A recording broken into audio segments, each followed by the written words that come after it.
Of the Senate in the second regular session of the 17th Congress is hereby called to order. Let us all observe a minute of silent prayer.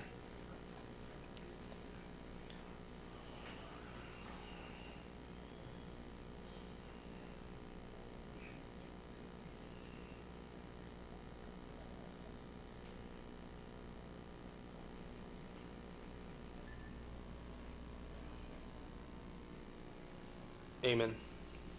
Secretary, please call the roll. The Honorable Senators Angara, Aquino, Binay, De Lima, Drilon, Ejercito, Escudero, Gatchalian, Gordon, Onasan, Monteveros, Lacson, Ligarda, Pacquiao, Pangilinan, Po, Recto, Soto, Trillanes, Villanueva, Villar, Suveri, Senate President Pimentel.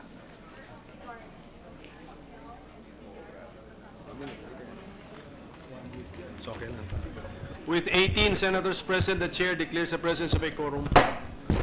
Majority Mr. Leader. President, I move that we dispense with the reading of the journal of the 24th session, Monday, September 25, 2017, and consider the same as approved. Is there any objection to the motion? Hearing none, motion is approved. We'd like to welcome the guests in the gallery, Mr. President. Students from the University of Rizal System, Rodriguez, Bachelor of Science in Office Administration, headed by Professor Protasio. I'd like to acknowledge the guests of Senator J.B. Ejercito, students of the Bachelor of Science in Government Management from the Pamantasan ng Lungsod ng Maynila, and also students of Marikina Polytechnic College, Bachelor in Technical Teaching Education, major in Math, headed by Ms. Lopez Pabiliar. I'd like to welcome them to the Senate, Mr. President. Welcome to all of our guests, especially to my kapitbahays in Marikina and Rodriguez. Yes, Mr. President, I move that we proceed with the reference of business. Is there any objection? Hearing none, the motion is approved.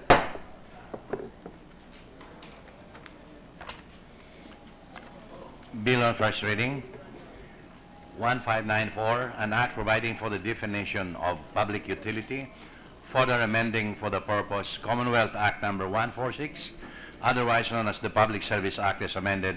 Senator Win Gatchalian. Refer to the Committee on Public Services. Resolutions. 512, resolution directing the appropriate Senate committee to conduct an inquiry in aid of legislation on the ongoing humanitarian crisis in Marawi City. Senator Laila M. De Lima. To the Committees on Justice and Human Rights and Social Justice, Welfare and Rural Development. 513, resolution amending Section 13, Paragraph 6, Rule 10 of the Rules of the Senate in view of the expansion of the jurisdiction of the Committee on Economic Affairs. Senator Win Gatchalian. To the Committee on Rules. 514, resolution directing the Senate Committee on Civil Service, Government Reorganization and Professional Regulation and other appropriate committees to conduct an inquiry in aid of legislation on the release of the redacted statement of assets, liabilities, and net worth only of some cabinet members of the Duterte administration, and inquire into the possible violations under Republic Act number 6713 or the Code of Conduct and Ethical Standards for Government Officials and Employees and the 1987 Philippine Constitution. Senator Trillanes IV. To the Committees on Accountability of Public Officers and Investigations and Civil Service, Government Organization and Professional Regulation. 515, resolution congratulating and commending the Senate advocates for winning the first championship trophy of the Makabansa Basketball League on 24 September 2017 at the Meralco Fitness Center in Ortigas Avenue, Pasig City. Senator Suveri, Ejercito, Gatchalian, Gordon, Villar, Binay, and Ligarda. To the Archives. 516, resolution urging the government to undertake the necessary steps to stop the spate of killings especially of our children, and directing the appropriate Senate committee to conduct an inquiry in aid of legislation to determine the institutional reasons, if any, that give rise to such killings. Senators Pangilinan, Aquino IV, Villanueva, Monteveros, Recto, Drilon, Ejercito, Trillanes IV, Gatchalian, Lacson, Poe, Binay, Escudero, Angara, Ligada, and De Lima. To the Committees on Public Order and Dangerous Drugs and Women, Children, Family Relations, and Gender Equality. Committee report number 165, prepared and submitted by the Committee on Urban Planning, Housing, and Resettlement, on Senate Joint Resolution number 8, with Senators Ejercito and Legarda as authors thereof, entitled Joint Resolution Authorizing the National Housing Authority to award to other qualified beneficiaries the unawarded housing units, awarded housing units that are not yet occupied and whose ownership and possession are surrendered by the respective awardees, and housing units whose respective awards were cancelled in the Armed Forces of the Philippines, Philippine National Police, Bureau of Fire Protection, Bureau of Jail Management and Penology, Bureau of Corrections, housing projects, recommending its approval in substitution of Senate Joint Resolution number 7, Senator Joseph Victor Ejercito. To the calendar for ordinary business. Majority Leader.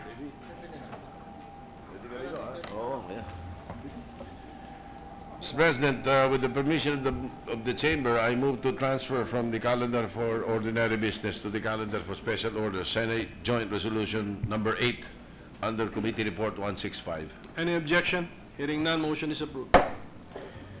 With the permission of the body, I move to consider Senate Joint Resolution number 8, under Committee Report 165. Any objection? Hearing none, motion is approved. May we ask the Secretary for the title of the measure, Mr. President?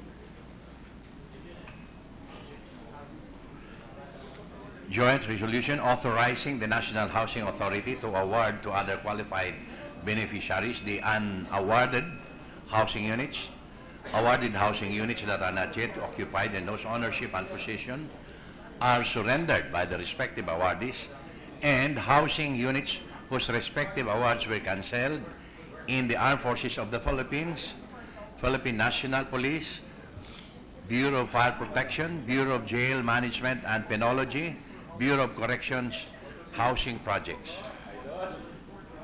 Mr. President, to sponsor the measure, I move to recognize the Chairman of the Committee on Urban Planning and Resettlement, Senator J.B. Ejercito.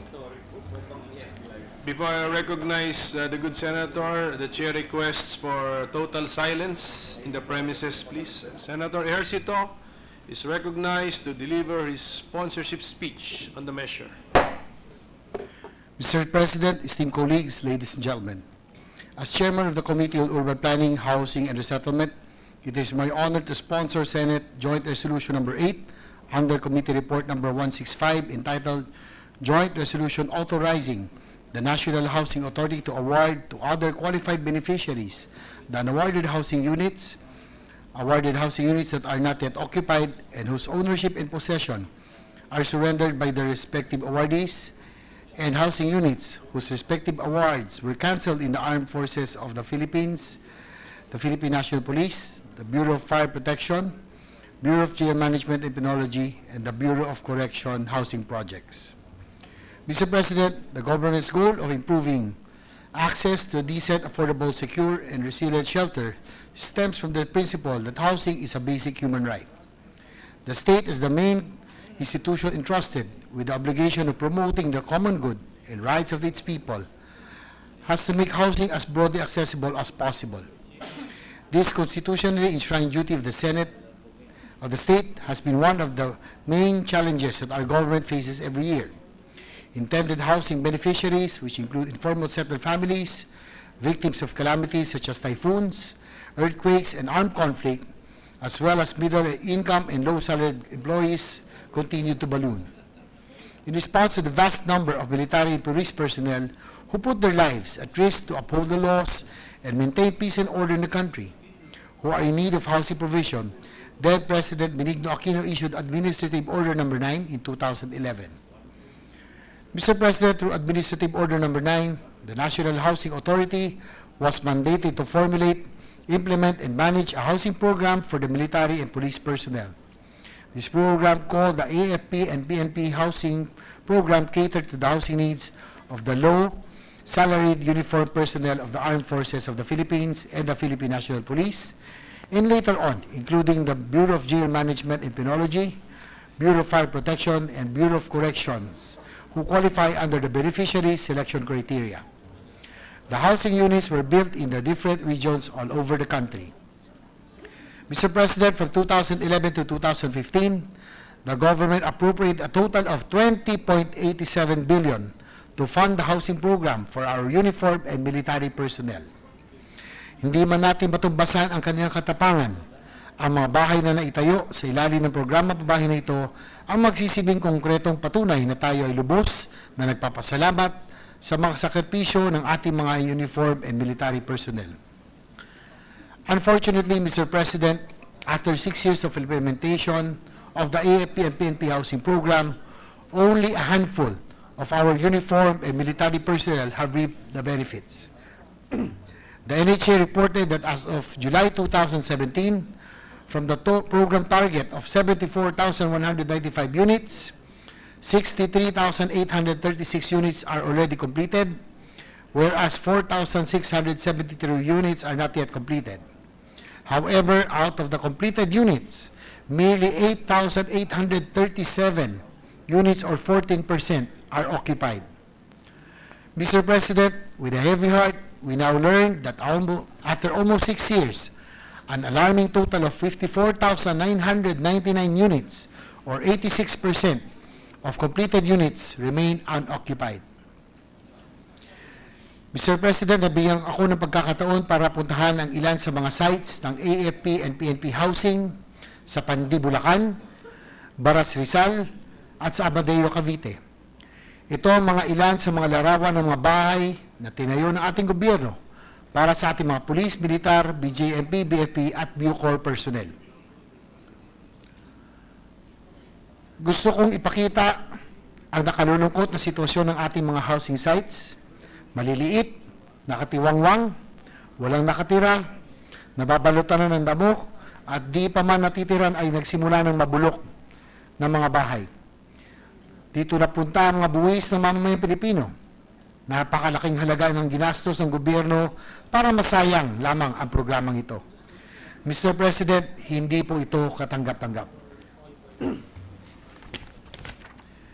Mr. President, as your chairman of the Senate Committee on Urban Planning, Housing and Resettlement, it is my duty to find out what happened to this housing program. As such, we have conducted several hearings and site inspections. We have identified several factors of the low occupancy rate of these housing sites. First, the housing unit size built for our uniformed personnel is only 18 to 22 square meters. Mr. President, the standard habitable space per person is 7 square meters.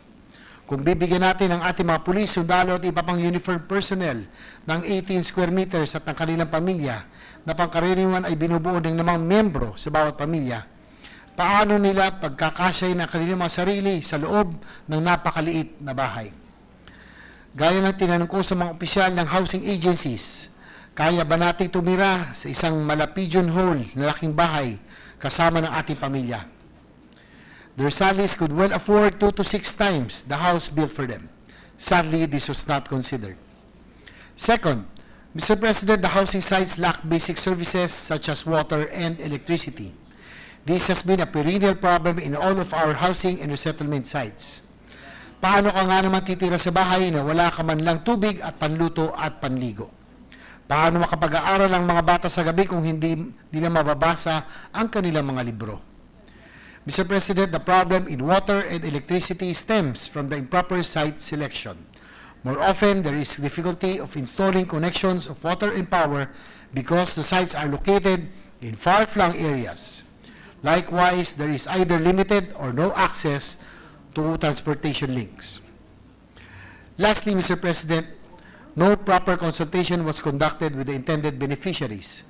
Ni hindi man lang tinanong ang ating mga uniform personnel kung gugustuhin ba nila tumira sa Baras Rizal, sa Pandibulacan at sa iba pang lugar, kung ang kanilang duty naman ay sila po ay nasa Bicol. Tila hindi na rin ata sila natanong kung ilang miyembro ng kanilang pamilya natitira sana sa mga bahay na ipinatayo para sa kanila.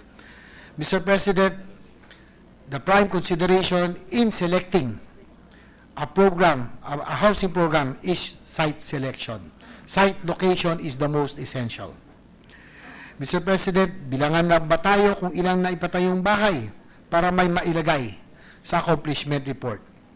When government built homes wantonly without regard for the immediate needs, safety, and comfort of those who live in it, then it becomes a sheer act of shameless profiteering. Nakakalungkot. Quantity was the direction, not quality.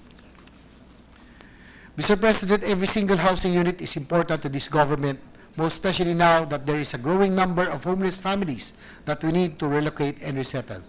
It is our sworn duty and responsibility to account for every single housing unit that this government has built. Mr. President, hindi pa huli ang lahat sa mga bahay na itinayo sa ilalim ng AFP and PNP housing program. Maaari pa itong mapakinabangan ng ating libu-libong mga kababayan. Ihahain ko sa inyo ngayon ang solusyon upang hindi masayang ang mga bahay na naitayo.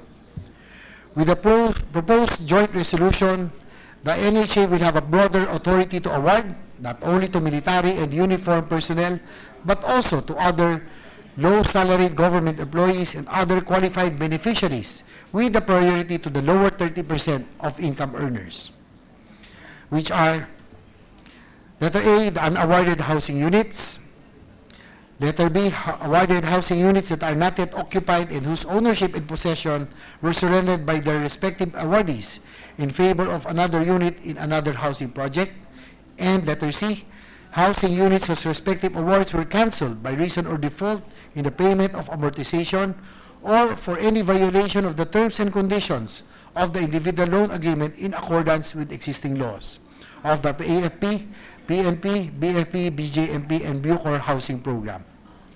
Kaya't hindi po masasayang ang mga unoccupied housing units sa ito at agad na may pamahagi sa iba't ibang mga interesado natin mga manggagawa sa gobyerno at pribadong sektor na nangangailangan din ng pabahay. In addition, Mr. President, the broader authority given to NHA will result to faster implementation of infrastructure projects of the government under Build, Build, Build program. Hindi na po kinakailangan maghintay ng 2, 5 o higit pang ilang taon pa para makalipat ng tirahan ang mga pamilyang daraanan ng infrastructure projects. Handa na po ang mga bahay na ito upang malipatan ng ating mga beneficiaries. Siguradong mapapabilis nito ang pagtapos ng mga proyektong ito dahil mababawasan ang delay dahil sa pagpapalipat ng mga pamilyang apektado ng ating mga infrastructure projects. During the budget deliberation of the Senate Committee on Finance, our chairperson, Senator Lauren Legarda, has directed different agencies such as DILG, LUA, and NEA in coordination with the NHA to resolve the problems with power and electricity. Dahil sa ating masipag na chairperson, Senator Lauren Legarda, makapagluluto, makapagsasaing, makapag-aaral at makapag-charge na po ng cellphone ang mga bagong beneficiaries. On the other hand, our men in uniform will not be left with none. The President has already promised our peacekeepers a new housing program that will be suitable for them. As a matter of fact, Mr. President, the Madayo Residences in Davao City has already been started as the pioneer program for the new AFP and PNP housing projects. In addition, Mr. President, the NHA will be inaugurating very soon, groundbreaking very soon in October 24, another housing project for the AFP and PNP in San Miguel, Bulacan, near the Scout Ranger or SOCOM camp in San Miguel, Bulacan.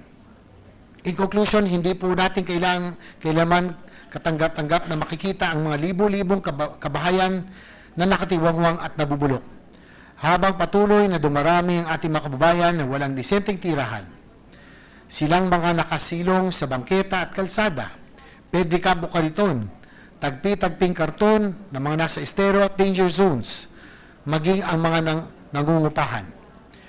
Hindi rin natin maaaring palampasin ang bilyong-bilyong pisong pondo na nasayang ng kung sino mang nagkunsabang kawani at opisyal na pamahalaan at ng ilang mga pribadong sektor na nakinabang sa mga proyektong pabahay na substandard at walang laman. Hindi rin makapagtatago ang mga pinuno ng mga ahensya na mistunang nagbulag-bulagan sa mga proyektong dapat nilang pinoteksyonan at pinangalagaan. Simulan na natin ang reforma sa pabahay. We must have a responsive government that fulfills its obligation and accountability to the people by protecting their dignity, promoting their interests, and respecting the right to safe and adequate shelter. Mr. President, dear colleagues, in light of the foregoing, I seek your support for the necessary legislative measure. Maraming salamat po. What's the pleasure of Senator Gordon? President, Senator Subiri and I were just talking that we would like to associate ourselves with the proposal of the distinguished gentleman and congratulate him for a job well done. At least, no matter what, we will be able to provide housing. But at the same time, Senator Subiri and I intend to look into and investigate what happened, why such planning was so poorly done, and that it doesn't deserve the taxpayer. The taxpayers don't deserve this kind of treatment from our leaders. So, Your Honor, at the proper time, we will file a resolution to investigate this issue. Thank you, Mr. President. Thank you. The chair would also like to associate himself with the manifestation of Senator Gordon as well as the speech of Senator Ejercito. Yes. So just to reiterate, Mr. President, Yes, Senator with the Subiri. permission of Senator J.V. Ejercito, the principal sponsor and author, if we can be made co-authors as well, me and Senator Gordon. Thank you, Mr. President. Together with Senator Coco Pimentel, with the permission of With the Senator permission of the Senator Ejercito, please. Gladly, it will be an honor to include our Thank colleagues. you very much. Thank you. Senator Ligarda. Senator Ligarda, Mr. President. Thank you, Mr. President. Would the distinguished sponsor yield to a few questions? Definitely, gladly, to the most beautiful chair of the Finance Committee. Thank you, Mr. President. First, I would Mr. like to President. associate myself. Mr. Yes. President, Yes, Majority Leader.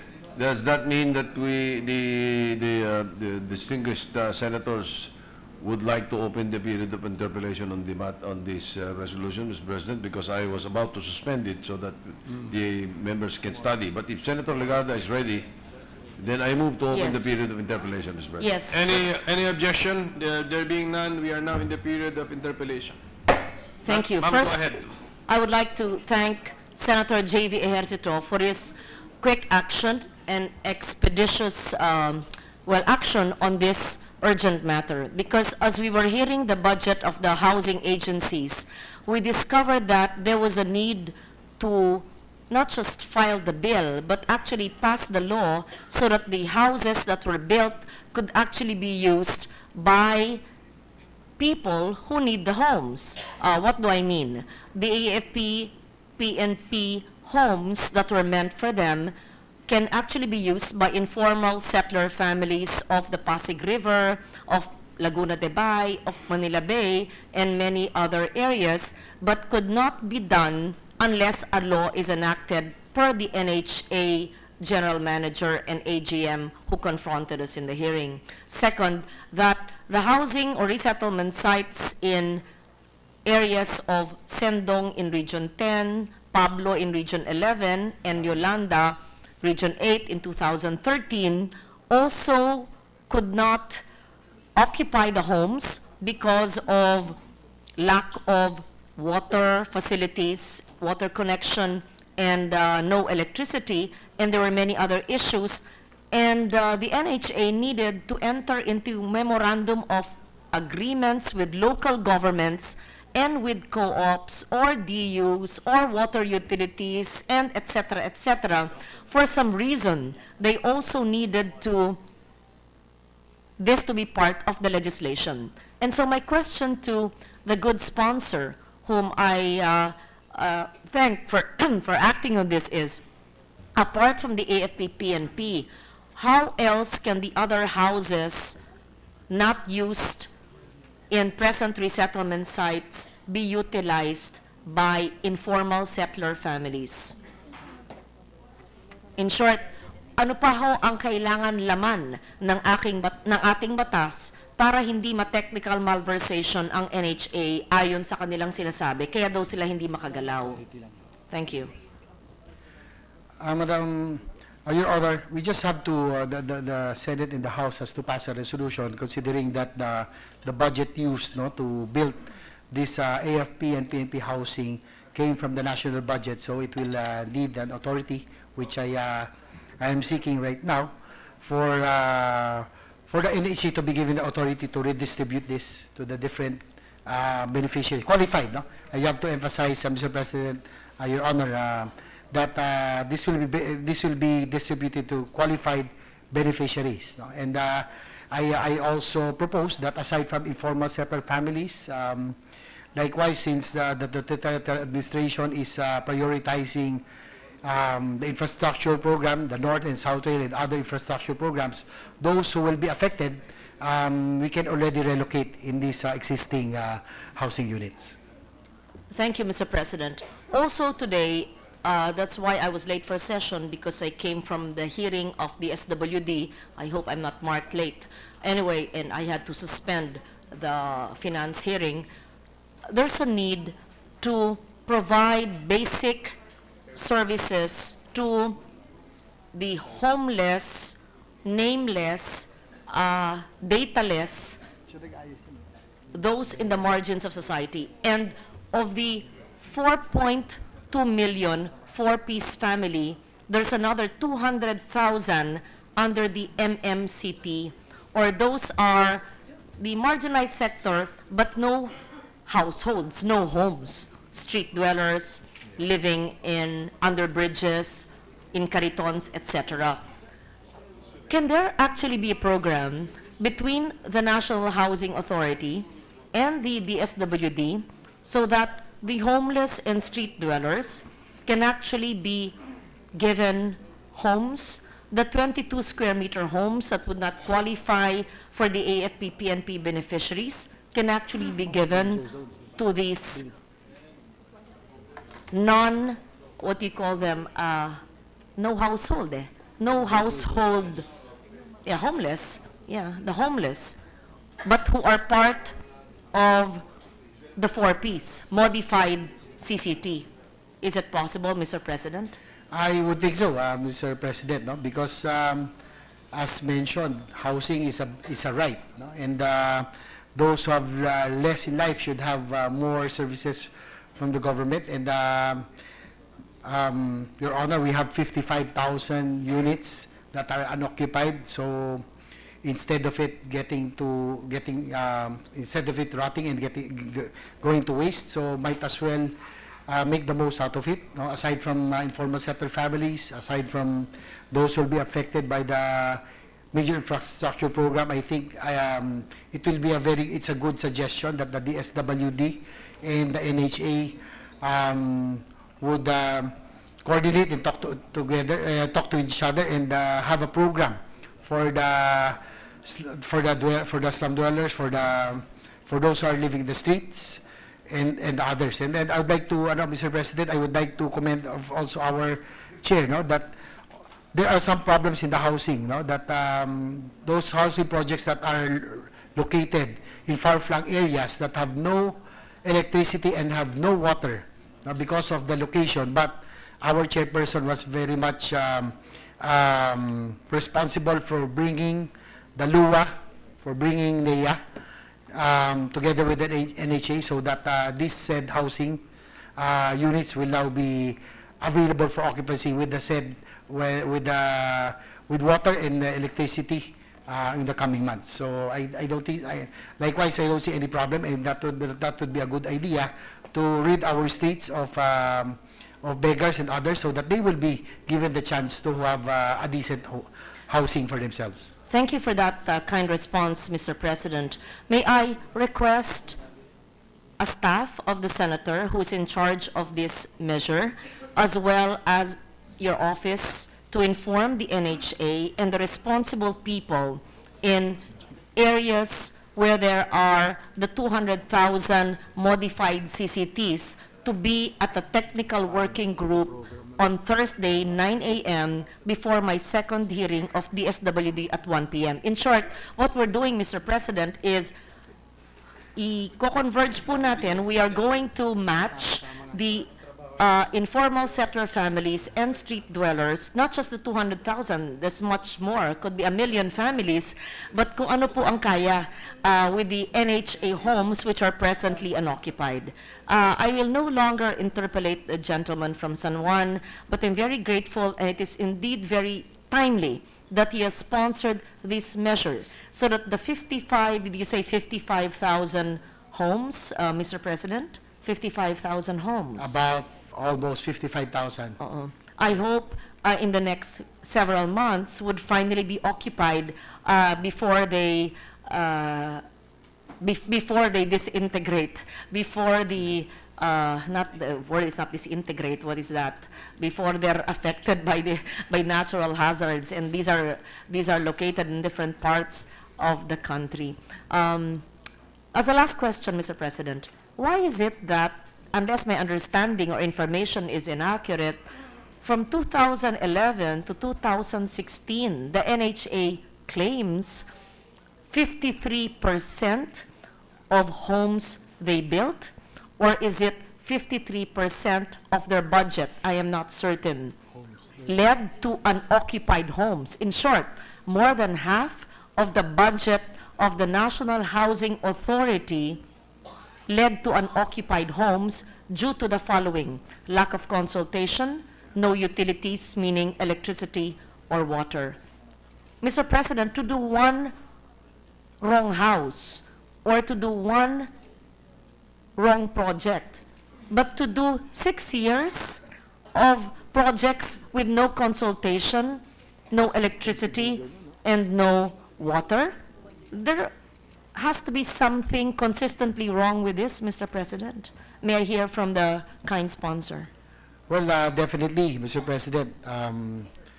Imagine we have, the government has spent 20 billion for all of this, for about 70,000 housing units, but unfortunately, 8,000 are occupied, almost 55,000 remain unoccupied as of the moment. As you mentioned, Your Honor, is that the intended beneficiaries were not consulted. So with a big program such as this, a magnitude of such as this, they should have been consulted. No?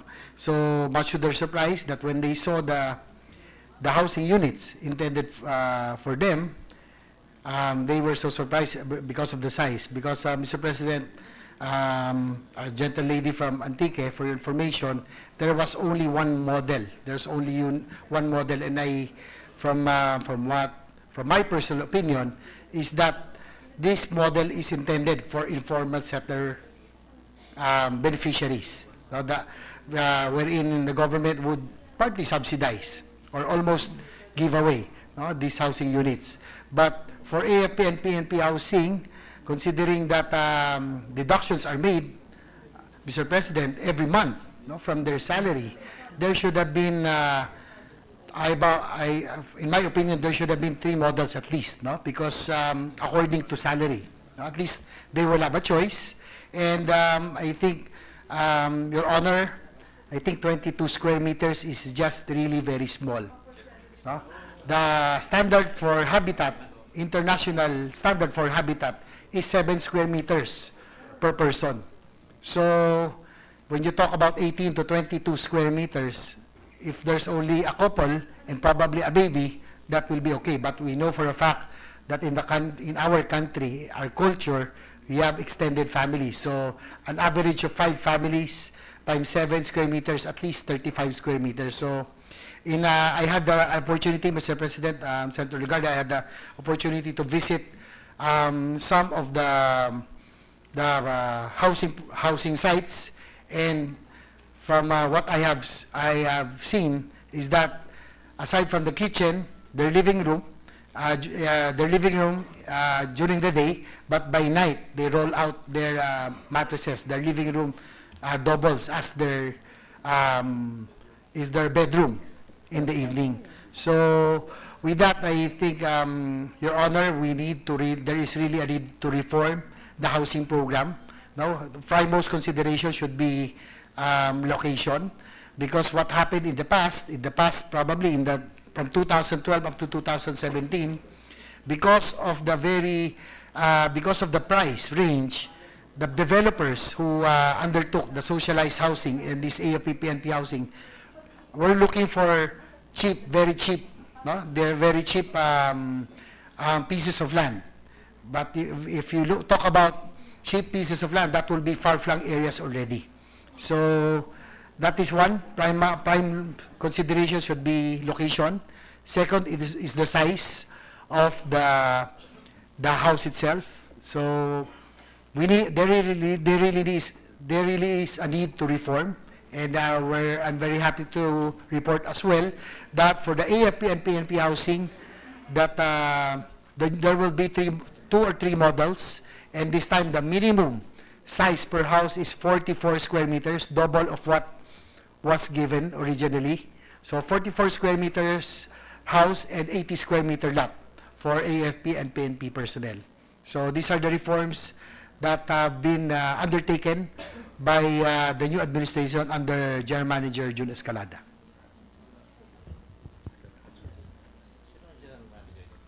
Thank you, Mr. President. There are more issues, but I just wanted to associate myself with a kind sponsor and to thank him for being, for expediting the sponsorship of this much-needed measure. Thank you. Also, Mr. President, I'd like to thank the lady from Antique and Malabon for bringing together different agencies, no, for making it possible to match. No? For example, in housing, the problem was the utilities. She brought NEA, brought the LUA together so that these houses without light and water will now be available in the coming months. So I'd like to thank the gentle lady, our chairperson for finance, for going the extra mile to help the different agencies. Thank you, Mr. President. Majority Leader. Senator Gordon, Mr. President, and then the President pro tem, Senator Senator Gordon is recognized. Thank you, Mr. President and Majority Floor Leader. Just a few questions. Would the gentleman from Rizal answer a few questions from this representation? Definitely. It will be an honor from the gentleman from Olongapo. Thank you, Mr. President. Who was the National Housing Authority, or which government agency took charge of building these homes, Your Honor?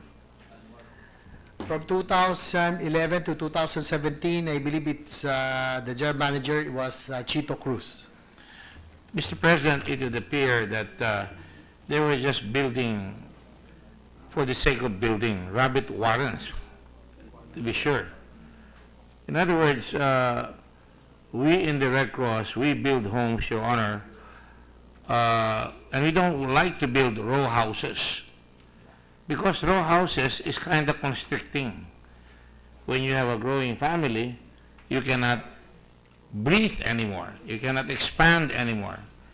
And that is why, just by way of suggestion, if we're going to build houses, especially for our military and for our people, we should allow expansion room. In other words, you build a basic home, and that eventually they can design the home as they grow, which I think most of us went through. My first home was like that. And we expanded and expanded until we could afford a better home, at least my wife and I. And that is why, coming from that experience, would you agree that we should have, I'm glad that you said 44 lots, no, but there are also a lot of other housing, especially being lent out by Pag-ibig, and most of the time, these Pag-ibig houses were built in far-flung areas. The moment the teacher signed, they flipped the house and gave it to Pag-ibig, and then the government was left hanging with the loans because kulang sa tubig, malayo, hindi tinitirahan. Kaya ang nangyari po ay lugin-lugi ang tao, mas masahol yun, lugin-lugi ang tao kesa sa gobyerno although dapat hindi malugi ang gobyerno. Would you say that that policy must be demolished already and set into the dustbin of history, because it is harmful? It is just like, you know, offering our people something, but in reality it's a very condescending offer that insults the people rather than alleviate human suffering. I agree with the gentleman from Olongapo, no? Because as I've said earlier, in the housing program, number one priority should be location. Now, because of what is happening, because of the price range, most of the developers are looking for the cheapest possible land available. And what they can find are lands in the far-flung areas. And I think, Mr. President, Senator Gordon, what is happening is that when people are forcibly or are asked to relocate, after a few months, probably a year or two, they will abandon their housing that was given to them because of there's no access to transportation. It's far from the services, from the hospital, from the other government institutions. So what is happening? What happens is that they abandon that and then they squat again. So probably this is what has been happening for the past few decades. Instead of the backlog decreasing, it has been increasing because those that are being given housing units, housing that is not, as you mentioned, quantity was the direction, not quality. So even if housing units were awarded, most of the beneficiaries, sorry to say, but probably about 30 to 40% only are remain on the said housing units, and most squat again or relocate somewhere else. So there really is a need. I agree with the gentleman from Olongapo. There is really a need to reform the housing program. And Mr. President, what is good is that our newly appointed general manager is reform-oriented, and he knows the problems. And I have reminded him that primus consideration should be location, and second will be the different models that the beneficiaries can have a choice on what models that suits or that he's capable of paying. Your Honor, thank you, Your Honor. We have rather expanded experience in building homes in the Red Cross, coming from funds that we generated throughout the world. And in the course of doing that, we make sure that there is water, or if there is no water available and they're in a far-flung area, we make sure that there is a water reservoir, or what they call a water harvester that is built along with the house, where it collects rains and it is recycled as clean water, and we provide toilets as well. For the record, Your Honor, in Haiyan, the Red Cross has already built 78,015 homes just for Haiyan, and not to mention the 6,000 homes built before that in Ginsa-Ugon and other places. But always the consideration is whether can be a house that will provide dignity for the people, Your Honor. In this case, this was built para sa mga sundalo natin, para naman walang dignity na binibigay natin yung mga bahay na ito sa mga kasundaluhan natin. I've been to many housing units of other countries. Sarawak, I was there for the police. Alang Malaysia, ang magaganda po yung bahay at talagang concentrated at kompleto, may eskwela, may lahat. At talagang, that was way back, Your Honor, when I was still mayor of Olongapo, and I was already in the Red Cross, and I looked at that. Now, having said that, Mr. President, sa pagsisilbi ko po sa Red Cross bilang isang volunteer chairman, alam po ninyo, pag umikot po kami mag-inspeksyon ng mga bahay na ginagawa, nadadaanan ko rin po yung ibang mga bahay na ginawa ng gobyerno, lalo na halimbawa sa Ahuy, Iloilo, isang example lang po yan, o sa Laguna, hindi ko na matandaan kung anong lugar yon, pero nakita ko ang kapal-kapal ng bahay pero wala nakatira. Doon po sa Ahuy, tapos yung mga bahay, mukhang matino naman in fairness, pero hindi tinitirahan dahil malayo sa kabuhayan. Malayo sa kabuhayan. So, isang profile yan ng paggawa ng bahay ng National Housing Authority na dapat maintindihan at mapag-aralan.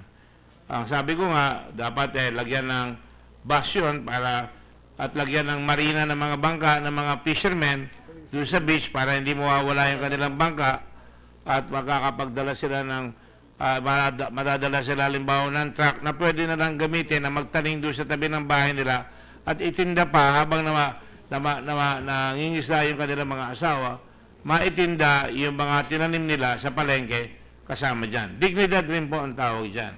Pero ang nangyayari po, karamihan, we find houses that are not even lived in. Not only because they were poorly done, tumutulo o nawawasak kaagad yung mga dingding o pintuan, ngunit talagang malayo sa kabihasnan at malayo doon sa pinagkakabuhayan nila.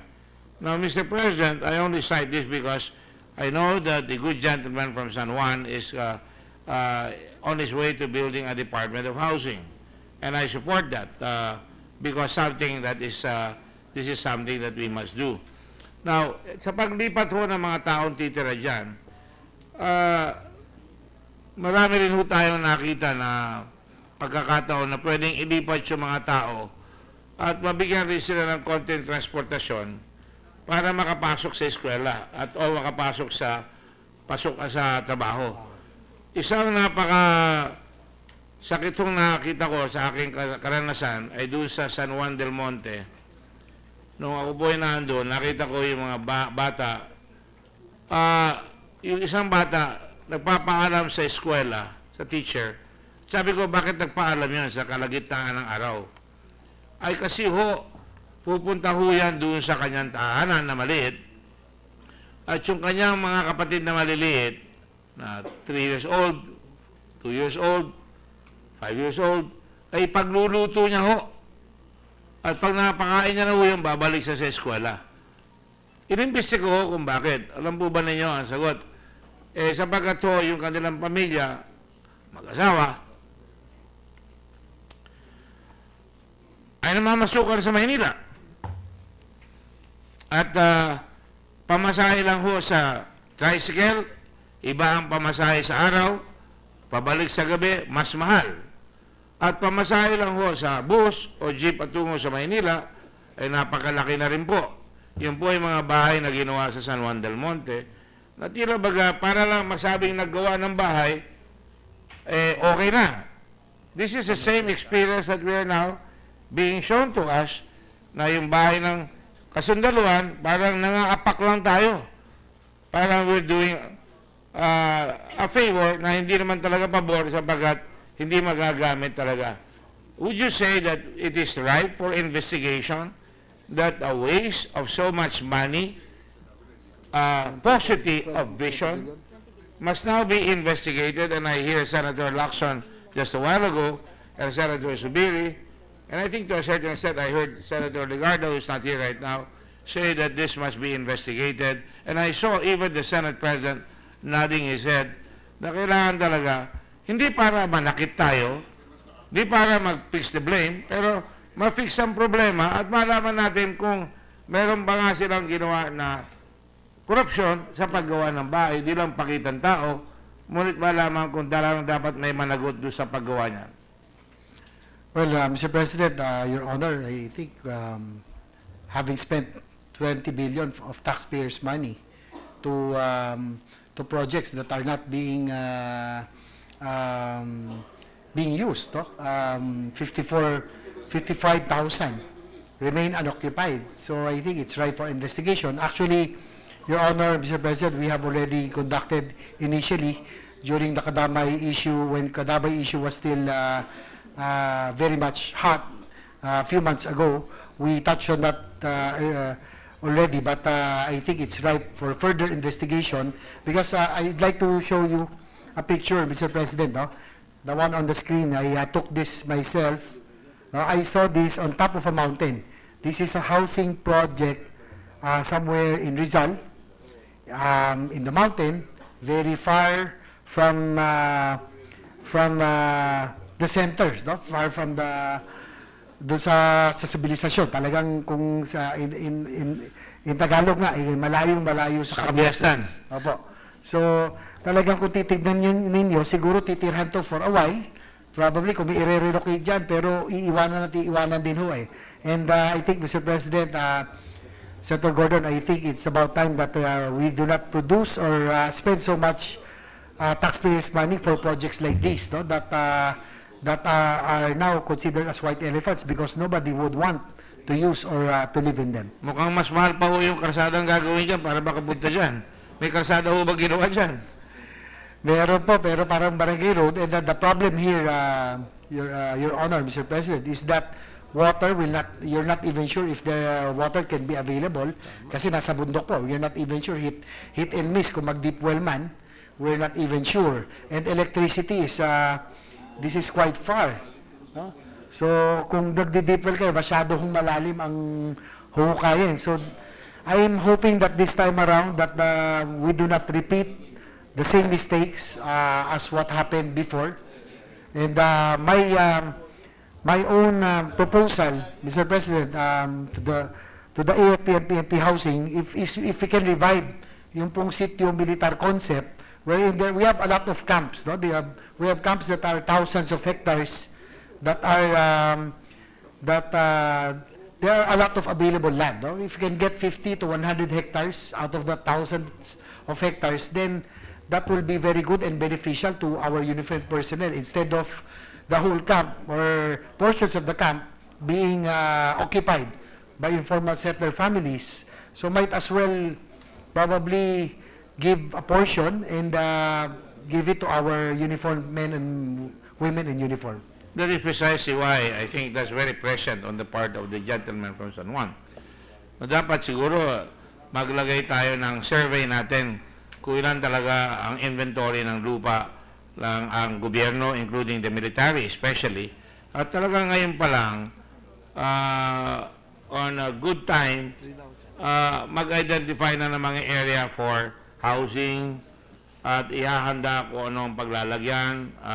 At hindi tayo parang get up and go, bahala na pag nagawa, basta malagyan lang ng bubong, ganun na lang ang gagawin. And I think that we will have a very loyal and very secure military na pagdating nila ng oras na magre-retire sila, meron silang matitirahan na bahay, o kundi man, may magagamit na bahay na hindi sila magbabayad, kailangan ng renta, konti lang, para habang naka-estasyon sila sa ibang lugar, hindi nahihirapan yung pamilya. Do you agree with that concept, Your Honor? Yes, I agree with the gentleman from Olongapo. And again, I would like to propose that military camps that are idle, for example, in Camp Aquino in Tarlac, they have more than 1,000 hectares of land, and most of a lot of those are already occupied by informal settler families. So instead of guarding it, why not give a portion?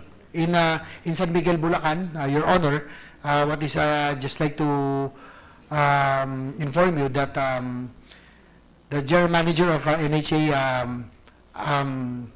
followed our recommendation, and they were able to get a portion from the camp in San Miguel, Bulacan, which will be inaugurated on October 24. It will also be for the men and women of the armed forces. So we're hoping that we can have more of these kinds of projects that is very much, which will be very good for the AFP and PNP because it's close to their place of work, so that their families can they will not be detached away from their families for long. At may eskwela na. May eskwela na doon. May eskwela na, may konting hospital, at meron ng... It's a community. Likewise, Mr. President, Senator Gordon, what I advise the NHA is that when they develop, it should be a township concept wherein it's complete. There are schools, there are hospitals, and other facilities, and the utilities are available. Because if local developers can build township concepts, at least I think it's the government who should be in the forefront of developing townships. And right now, as the Duterte administration is committed to really to finish the railway and other major infrastructure projects, I also propose, Senator Gordon, that the housing projects would be built, no, along the railways. No, we can build growth areas, growth nodes, new developments along the railways, and the housing component will likewise be built along the tracks. Your Honor, I'm sure the Senate President and many of the lawyers here are aware of the public land law. And one of the provisions thereat is that we set aside reservations for townships in the future. When we stop doing that, Your Honor, the term squatters, which is a demeaning word, began to gain popularity, or rather notoriety. In the course of that, Mr. President, you will be, we are all aware of the fact na nung araw po, gumagawa ang gobyerno ng Project 1, Project 2, Project 3, Project 4, Project 5, Project 6. May mga housing project po, development, which is something that is really sad in this country, na wala nang ginagawa ngayon. Ang pumasok na mga private developer, at kubisa, mas mahal pa di hamak, with all due respect, pero kung dapat umpisahan niyang initiative na yan, and that is one of the reasons why I am for the Department of Housing, that initiative must be done, because it is not only a pump primer, Your Honor. When you build housing and you lend money for housing at reasonable rates, you create jobs, you create industry, gagawa ng pako, yero, gagawa ng kahoy. Yes, the multiplier effect will be really enormous. That's correct, Your Honor. And that is enormous. why I would like to see that happen, and I'm sure we can get some support in the Senate for that. Would you agree with that, sir? Yes, I agree completely. As I've mentioned, every time there's a development, infrastructure or housing, I think that will ensure jobs and livelihood, no? Because as we agreed on, I think construction has the best multiplier effect among all the other industries. Just a few more questions, Your Honor. Yung kadamay, bigla na lang nilusob yung mga bahay. Hindi naman po nararapat yun, because that is, ang sabi ko nga noon, I was quoted as, that's next to anarchy already. Nakukunin yung bahay at para sa mga tao na dapat pagbigyan. At hindi ko naman sila masisi dahil wala na ang programa ang gobyerno na maglalagay ng projects sa mga ibang bayan para sa mga tao natin. Halimbawa, Your Honor, bukod dyan, nasasaktan rin po tayo. Tignan nyo, ang Intramuros po ay dapat matagal lang naging center of tourism yan. And you will recall, Your Honor, nakakuha po tayo ng $5 million sa mga Hapon, pero nilipat po namin sa may Estranza yung mga nakatira doon na informal settlers, at ngayon meron ng magandang pupuntahan ng tao doon. Yung nga lang, hindi pa rin pinopromote. Sinabi ko yan, kami ni Nanay Sabinay, doon sa hearing ng tourism ng isang beses. Pero kung kukumplituhin nyo yan, baka ibang mga nakatira sa Intramuros, magawan rin natin ang bahay sa ibang lugar para finally, we have something like Old Town in Washington, you have Williamsburg in Virginia, you have Annapolis, old towns that can be utilized, or for that matter, even in Poland, napuntahan ho namin yung mga nasira ng Nazis noong araw, ginawa nila yung old town at pinagkakakitahan ng turismo. Ngayon imbes na, kunyari, akala natin nakakatulong to sa mahihirap, pero nagpapahirap lalo ho yun dahil walang pagkakataon makakaroon ng hanap buhay yung mga forever nag-o-occupy ng lupa na hindi sa kanila. Halimbawa lang po, again, in support of the proposal of the gentleman from San Juan, kung lilinisin po natin yung port area, naku po, gagaling at bibilis ang ating container traffic, mababawasan ang traffic, at kung gagawin lang na mabigyan ng magandang housing program, yan dapat ang binigyan ng priority, because you could actually go on a public-private partnership there, as they did in Bombay or in Calcutta, na nilinis sila, or for that matter in China, in Shanghai, Pohang, I think Pohang is a district, Pohang ba yun? Yung nilipat nila sa pier, ibang nakatira doon, at ngayon, napakalakas ng Shanghai, yung pier na yun. So we can also do that here. So, Your Honor, ang daming permutations ito that militate that we in the Senate must have a program, a policy, not only on the size of homes, on the quality of homes, on the quality of life na ibibigay sa mga tao natin na may tubig, may paaralan, may community, at pati na rin opportunity na magkaroon ng kabuhayan. Kaya nga, we can make Manila a mega city. It is already a mega city. Decongest Manila, disperse industries, at meron po akong bill dyan na pag nagtayo at lumipat ang isang kumpanya doon sa mga bayan ng Nueva Ecija, Bulacan, Tarlac, o kaya doon sa Southern Luzon, mabibigyan sila ng pabrika doon at kailangan meron ring incentive kung maglalagay ng bahay na may eskwela at may lahat. Palagi ko po, gaganda lalo ang hindi kasaganahan, ngunit ang kaginhawahan ng taong bayan natin. Sumasang-ayon po ba kayo doon sa Of course, na yan? I agree completely with the gentleman from Olongapo.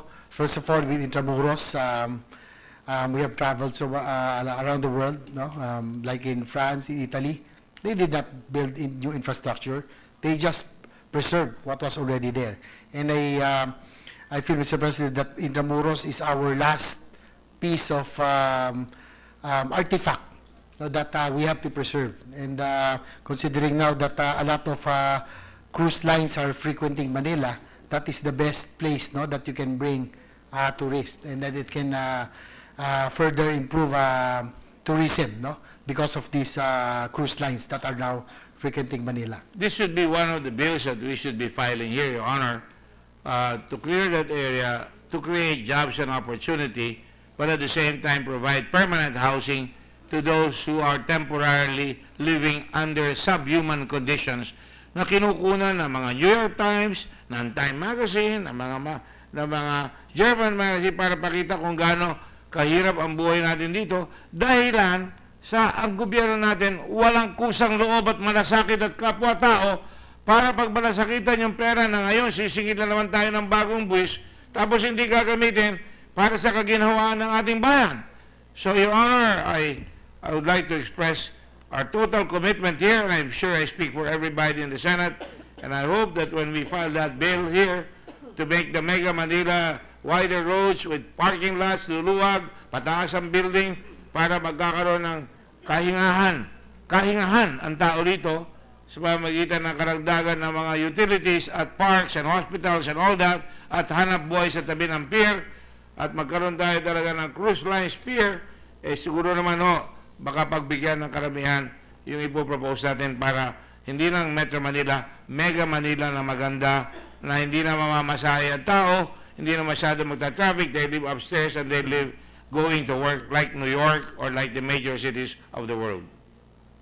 Yun lang ang gusto kong paabot ngayong araw na ito, and I thank the gentleman and commend him for his vision and his sacrifices to make sure that the houses that were built are utilized, and that becomes a lesson to us to build better quality homes for our people. Thank you, Your Honor. Thank you very much. Majority Leader, before we leave the subject matter, may I ask Senator Ercito to mention the amounts involved? How much has been spent? Just in case if you know how much has been spent for this AFP. For the AFP and PNP housing, Mr. President, from 2011 to 2017, we have spent about 20 billion. 20 billion. Billion pesos? Yes, pesos. And the 55,000 units that are unoccupied cost about 12 billion pesos. Thank you. I ask that for the benefit of our audience so that they will know what's happening. Again, Mr. President, to give time to the other senators to study the proposed measure, I move to suspend consideration of Senate Joint Resolution number 8 under Committee Report 165. Is there any objection to the motion? Hearing none, we suspend consideration of the measure. Mr. President, I move to resume consideration of Senate Bill 1592 under Committee Report 164. Any objection? Hearing none, motion is approved. Mr. President, this is the Tax Reform for Acceleration and Inclusion Act, the parliamentary status of the measure. We're still in the period of interpellation.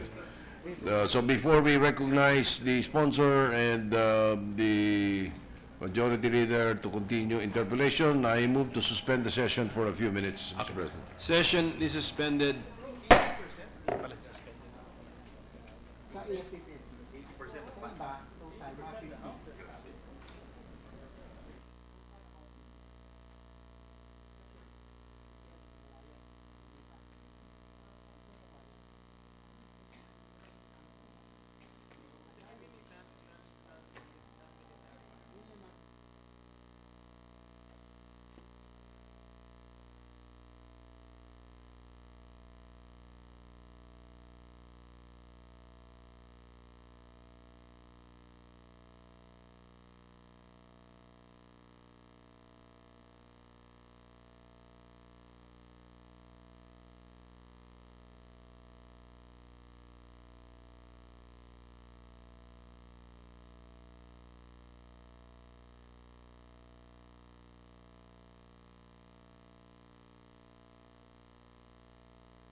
kayo. Sabi mo si Sunny.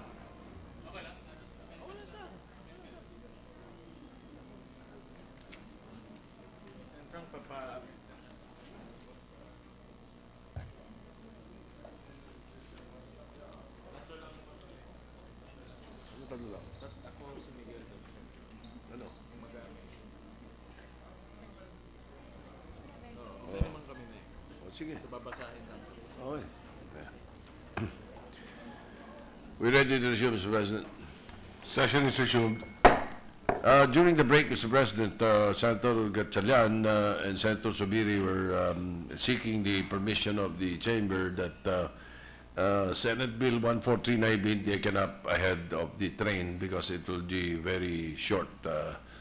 If there is no objection, I move to suspend consideration of Senate Bill 1592. It's the one on the table, Mr. President. Is there any objection? There being none, motion is approved. So again, with the permission of the body, I move to resume consideration of Senate Bill 1439 under Committee Report 60.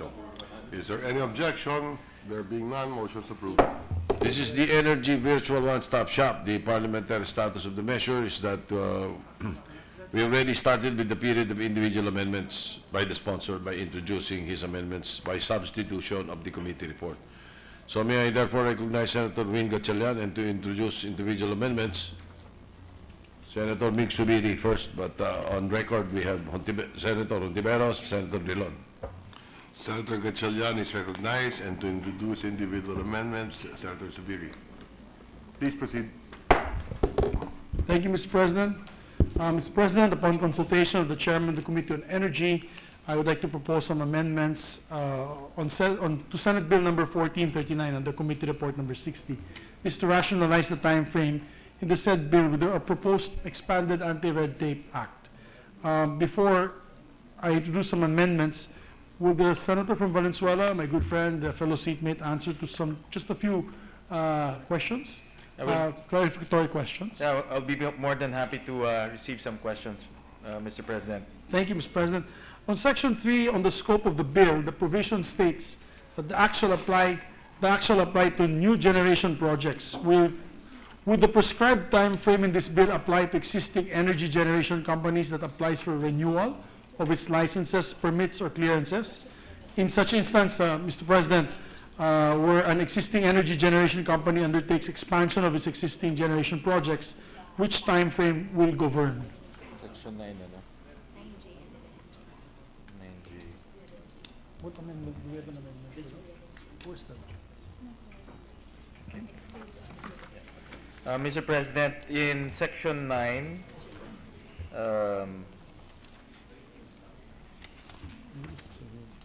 letter J, we empowered the technical working group to expand the use of the platform to other energy licensing processes, meaning that they can also accommodate renewals and other processes that will arise in the future. In Section 11, so it will accommodate also, Mr. President, yes, in Section 11, renewals. yes, in Section 11, letter J, let me just read the letter: perform other acts necessary and incidental to accomplish the policy objectives of this act. So it's also empowered to accommodate future requirements for new power projects and also as well as renewal of permits. Thank you. Thank you, Mr. President. May I now proceed with the amendments to the good sponsor? It's the understanding of this representation, Mr. President, that the proposed time frame for each department will cover the application, processing, and issuance of all necessary permits, licenses, or clearances from that particular department or mother agency and all its attached bureaus, offices, agencies, both at the national and local level. So that's correct, no, Mr. President? I'd like to ask the sponsor. Yes, Mr. President. I therefore propose the following amendments to equate or even further reduce this as against those prescribed in the proposed expanded anti-red tape. On page 12, line 6, delete the word and figure 90 and replace with the word and figure of 60. I so move, Mr. President. I accept, Mr. President. On the same page, line 8, delete the words and figure 75 and replace with the word and figure 60. I so move, Mr. President. I accept, Mr. President. On the same page, line 10. Is there delete any the- objection? There being none, motion is approved. Let's do it this one by one with the permission of the two gentlemen from the floor. I'm sorry.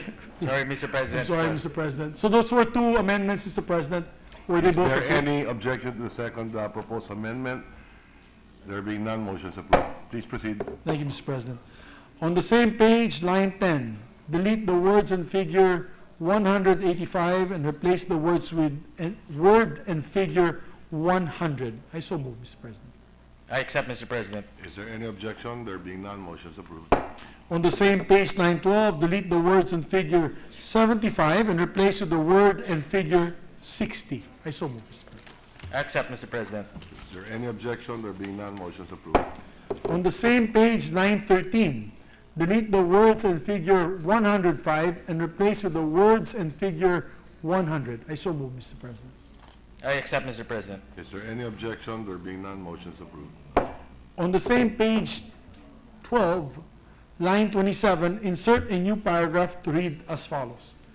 Failure of the mother agency and its attached bureaus, offices, and agencies both at the national and local level, including GOCCs, to release its action on applications duly filed with complete supporting documents within the prescribed time frame shall be deemed approved of such application. Approved of such application. I so move, Mr. President. I accept, Mr. President. Is there any objection? There being none, motion is approved. On page 13, line 12, under section 15, delete the words and figure 75 and replace with 45. I so move, Mr. President. I accept, Mr. President. Is there any objection? There being none, motion is approved. On page 14, line 2, under the same section, delete the words and figures 75 and replace with 45. I so move, Mr. President. I accept, Mr. President. Is there any objection? There being none, motion is approved. That's all, Mr. President, and I thank the good sponsor for accepting our amendments. Thank you for Thank you very much, Mr. President. for the suggestion.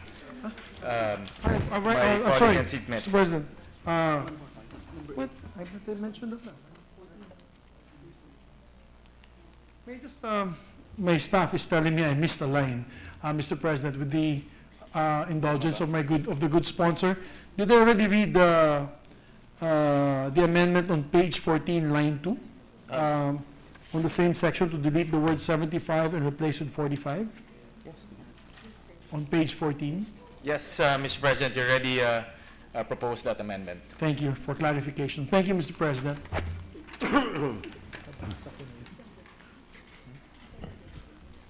Mr. President, Senator Ontiveros is a proposed amendment, but she cannot take it up now. So we will have to suspend consideration again. Okay. It's about Senator Drilon, Mr. President. The amendment of Senator Drilon. Pasok na.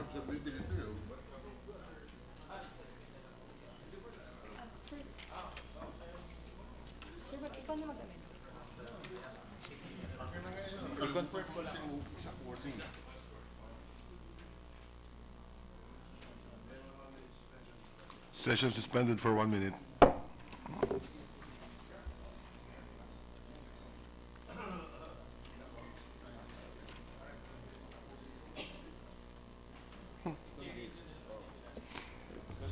Ready to resume, Mr. President.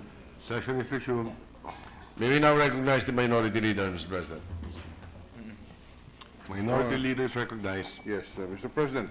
On page 13, from lines, starting with line 22, delete the phrase starting with can be given exclusively on the basis of a violation of any of the following grounds.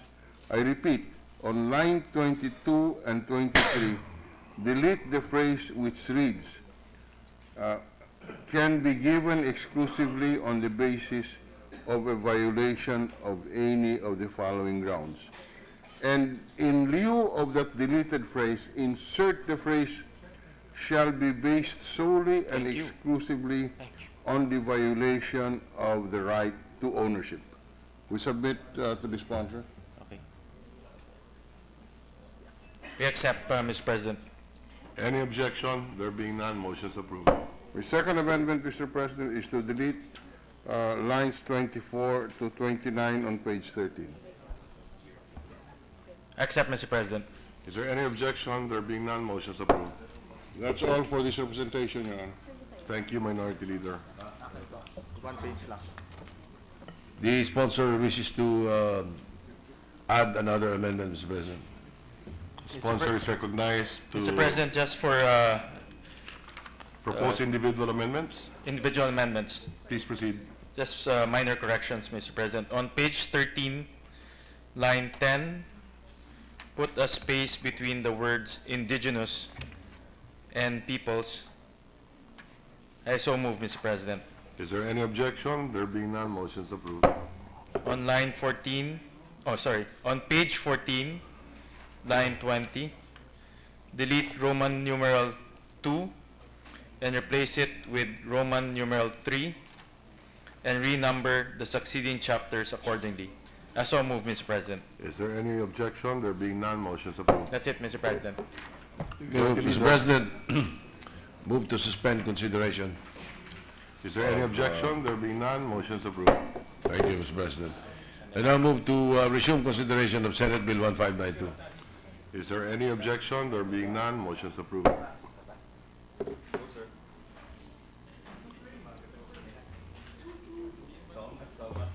President, as we mentioned earlier, the parliamentary status of the measure of the Tax Reform for Acceleration and Inclusion Act is we're in the period of interpellation. So may we again recognize the sponsor of the measure, Chair of the Committee on Ways and Means, Senator Sari Angara, and to interpellate this representation, Mr. President. The Chairman of the Committee on Ways and Means sponsoring the train is recognized, Senator Angara, and the Majority Leader to interpellate. Thank you, Mr. President. Thank you, Majority Leader.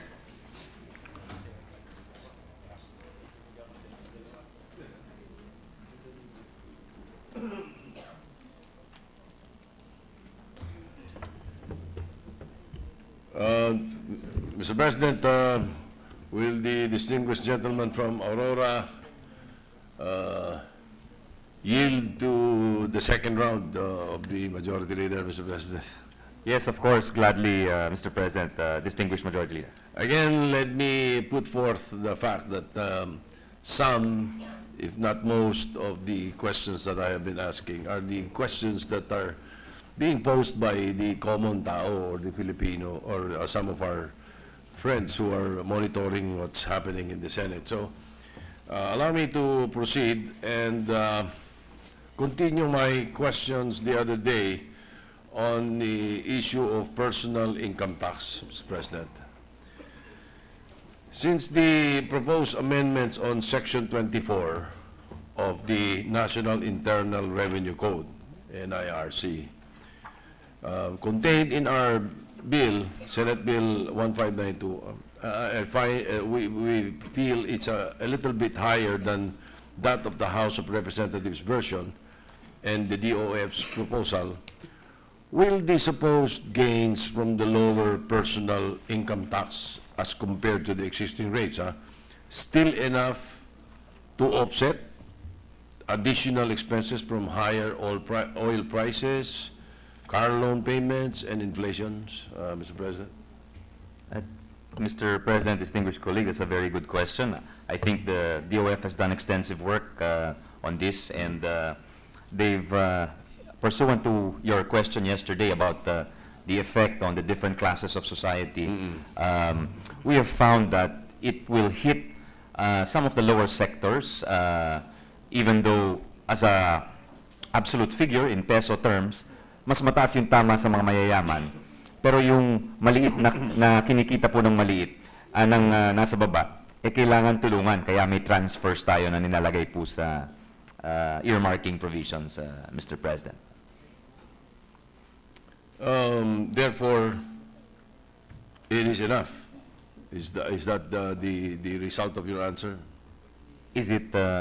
It's still enough to offset We're proposing a 300 peso per month transfer for the poorest 50% of families in the country, Mr. President. I will go to that in a bit later, Mr. President. Let me just pursue this point. Senate Bill 1592 is amending Section 24 of the National Internal Revenue Code. You are inserting a new provision, quote, rate of tax for purely self-employed and/or professionals, as well as, quote, rate of tax for mixed income earners, among other, of course, significant amendments. No? Now, will these new provisions aid the government to encourage the self-employed and/or professionals to pay the right taxes, Mr. President? Yes, Mr. President. In particular, the provision cited by the distinguished majority leader regarding the self-employed, we're giving an option now to the self-employed to elect, they can elect two types of income tax. They can elect to pay 8% of their gross income. This is for the self-employed and professionals. Or they can pay the rates prescribed under subsection 2A, which is the revised income tax schedule, which provides for 6 income brackets. It's on page 8 of the bill. With respect to the self-employed and/or professionals, the reason for this is collection has been traditionally low in this segment of the population, Mr. President. So we have to find a way to kind of incentivize people to pay the right taxes, and perhaps that's a combination of administrative reforms, meaning ease of payment, and a lower rate, which is the 8%. And the ease of payment is facilitated by the fact that smaller or taxpayers with smaller gross income, those below 3 million in a given year, can elect the 8%, and that 8% will be in lieu of value-added tax and income tax. So that is an added come-on that we have in this version of the train, the Senate's version of the train, Mr. President. So do I get it right, therefore, that yes, the intent is to encourage for them to pay the right taxes? No? Yes, Mr. President, distinguished majority leader. Thank you very much. Just one point, with the permission of the majority leader. I think the gentleman meant not the value-added tax, but a percentage tax. Below yes, 3 yes, million. percentage tax. The value tax is for the above 3 million. Thank you for the. Thank you. Thank you for that, Mr. President.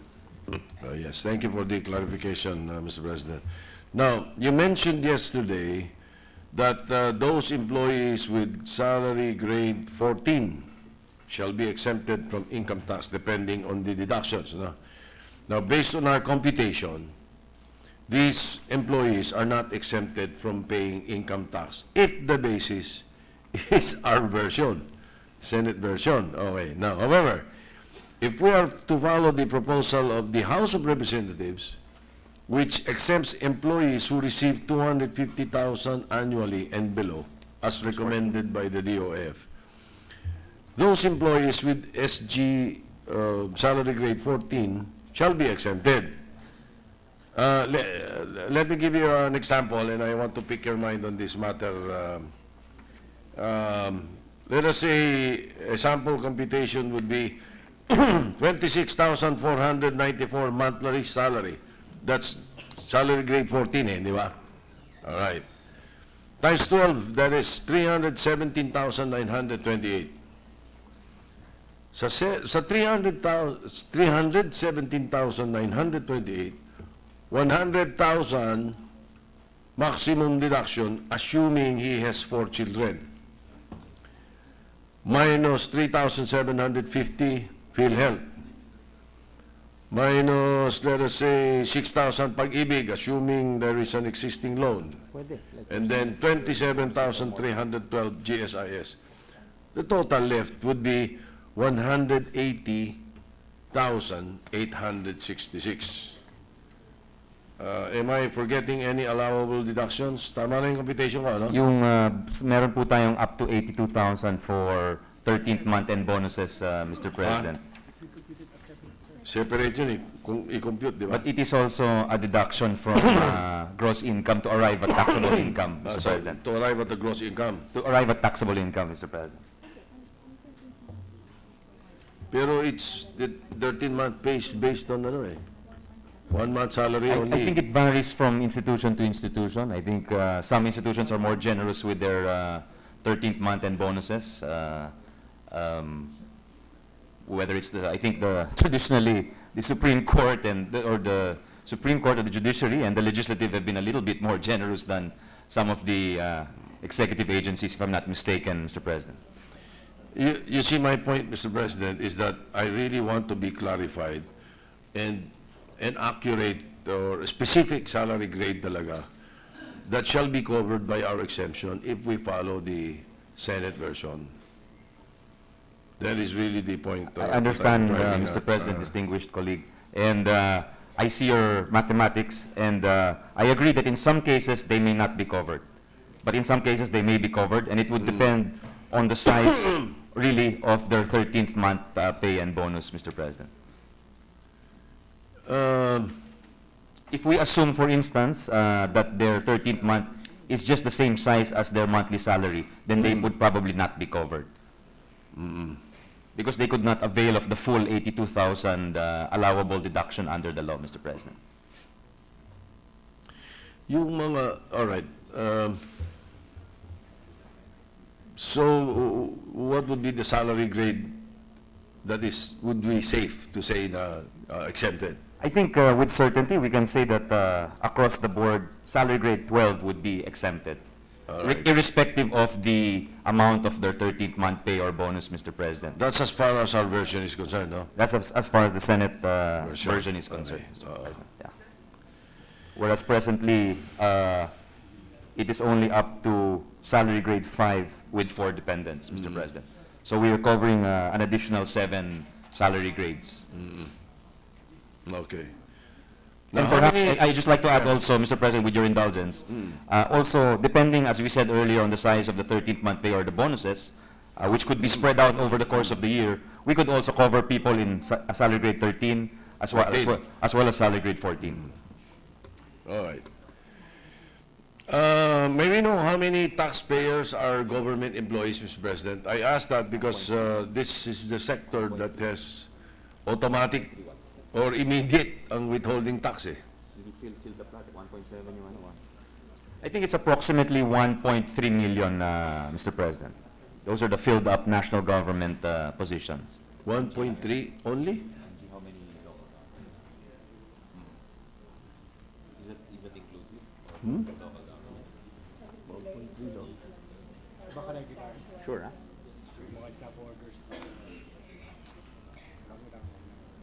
1.3? Yun yung regular employees? Those are permanent positions, Mr. Permanent President. positions, I see. Because... Yeah, as we know, the biggest employer of contractuals and casuals is the government. Yeah, I know. Mr. As a President. matter of fact, how much is the budget that the House has passed just about 15 minutes ago? They passed it on third reading. 3.8 trillion, Mr. President. 3.8 trillion. And is my computation right? More than 60% goes to personal services? USEC CHUA says it's around 30%, Mr. Huh? President. Really? 30% goes to personal services? Only 30%? Binibining budget. Yes. We'll, that was the answer given to me, but we'll double check in the meantime, Mr. President. Yeah. I don't think the presiding officer will agree also. Anyways, yeah, we'll get it later. We'll double check that for, please. for you, distinguished majority leader. Thank you, Mr. President. Now, let me move on to the value-added tax. We browsed through it earlier, if you will notice, if you will remember. But let me just again ask a rhetorical question. Would we have a computation on how much will be the government's income if, for example, all the VAT exemptions are removed except those exemptions to health and medical services, education, agriculture, food in its raw form, and senior citizens and PWDs only. Do you think that with this scenario, is it possible that the VAT rate could be brought down to 10%? You asked that yesterday, Mr. President, and I said I lauded the spirit of the behind motivating the question, but given that the large tax take from the government, or that the government takes rather from the value-added tax. Well, I was expecting that your back staff would... It's 21% of the total total tax yes, collection. I asked it yesterday. That's why I was expecting that your back staff would be able to have a computation of some sort, if indeed we did that. The computation of the VAT collection is around 355 billion for 2016, Mr. President, and that is about 21% of the total tax pie. So it's a substantial... But are you asking for the difference between But if you remove the exemptions and retain only what I said, would you have a computation to that effect? They're still computing... Sige, please, perhaps later on, yes. Or when you are ready with it, we just want to... We're asking the DOF to compute it for us. It's in the same way that... tinker with that idea. Yes, Okay. yes, Mr. President.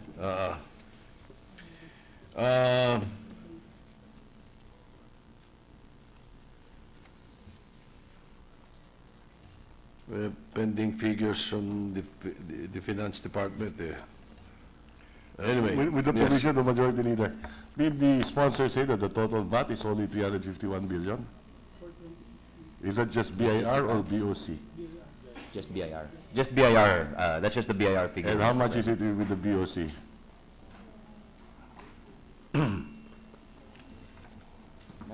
I suggest that the DOF be in its toes. With regard, I suggest that the DOF be on its toes when they give us the accurate figures here. The BOC take is 291 billion from So the if we VAT. add the two, It's about 649 or so. billion, Billion, yes. not 351. Yes. Okay, thank you for the clarification. Thank you, Mr. President. Sakali. Sorry, I stand corrected. It's 623 billion. Just to be sure, that's the figure given to me by the DOF. All right, thank you, Mr. President. Now, just, I'll beg your indulgence, stretching it a little. Currently, there are 143 lines of exemptions, both in the tax code and special laws. You know, as a matter of fact, I remember yesterday you mentioned some of the laws were authored by this representation. Senate Bill 1592, you deleted only 37, am I right, of these exemptions, and proposed to be vatable in order to give our government additional... That is correct, revenue. Mr. President. So 37. Yes. Can you enumerate these 37 lifted exemptions? They are in the repealing clause of the bill, but we can we'll enumerate You can them. just give me a list if you... Yes, we can, but It's a very would you long- like me to read it into the record? Yes, please, Mr. President? please. That'll be better. I was going to So- read it for you if you do. Yes. Number one is the Jewelry Industry Development Act. Number two is the VAT for the ROHQs, or the Regional Operating Headquarters, and RHQs. And the following, which although the VAT exemption will be repealed, will be subject to the tax expenditure fund as mentioned yesterday also, Mr. President. These are the Boy Scouts of the Philippines, the Philippine Sports Commission, the Philippine Television Network, the Philippine Postal Office, the Bangko Sentral ng Pilipinas, the PhilHealth, Social Security System, SSS, GSIS, Philippine Deposit Insurance Corporation, or PDIC, Pag-ibig, the Pag-ibig Fund, the AFP Modernization, the OWA, or the Overseas Workers Welfare Authority, PAGCOR, Philippine Amusements and Gaming Corporation, the Veterans Federation, the GAWAD sa Manlilikha ng Bayan Law, the National Commission for Culture and the Arts, the National Museum Act, the Civil Aviation Authority, the Philippine Coconut Authority, the National Historical Commission, the National Dairy Development Act, the Davao Oriental State College of Science and Technology, the Aklan State College of Agriculture, the Eastern Visayas Science High School, the Philippine State College of Aeronautics, the UP Franchise to Broadcast, the Higher Education Modernization Act, the Batangas State University Law, the Aklan State University Law, the Santa Rosa Science and Technology High School, the Negros Occidental Agricultural College, the University of the Philippines Charter, the Mindanao University of Science and Technology, the Philippine Normal University Modernization Act, and the Guimaras State College. The last ones, again, as I said earlier, Mr. President, will be subject to the tax expenditure fund.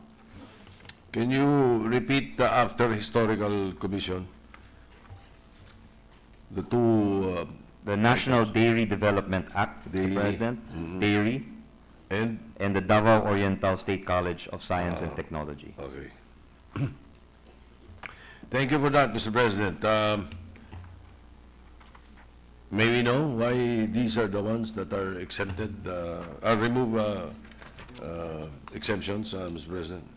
The reason, Mr. President, is that they are either GOCCs or agencies of government, and it's literally just like moving from one pocket to another, because that they will no longer be subject to VAT exemption, but they will be given a subsidy under the tax expenditure fund. But the advantage of this is that the government is able to improve its balance sheet by raising its tax collection, because whatever is collected from the VAT can be booked as revenue and as tax revenue, and it's really no loss on the part of these agencies, because they will still be getting it as subsidies from the national government, Mr. President.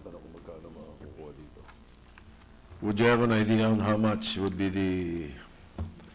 We've been asking for that figure for since probably at least our 10th hearing, Mr. President, and I suppose it's really difficult because there's so many of them, but as I think you were the one who was interpellating me when the Department of Finance said they will furnish us by Monday an itemized breakdown of all of these, whether we've retained them or whether we have repealed them.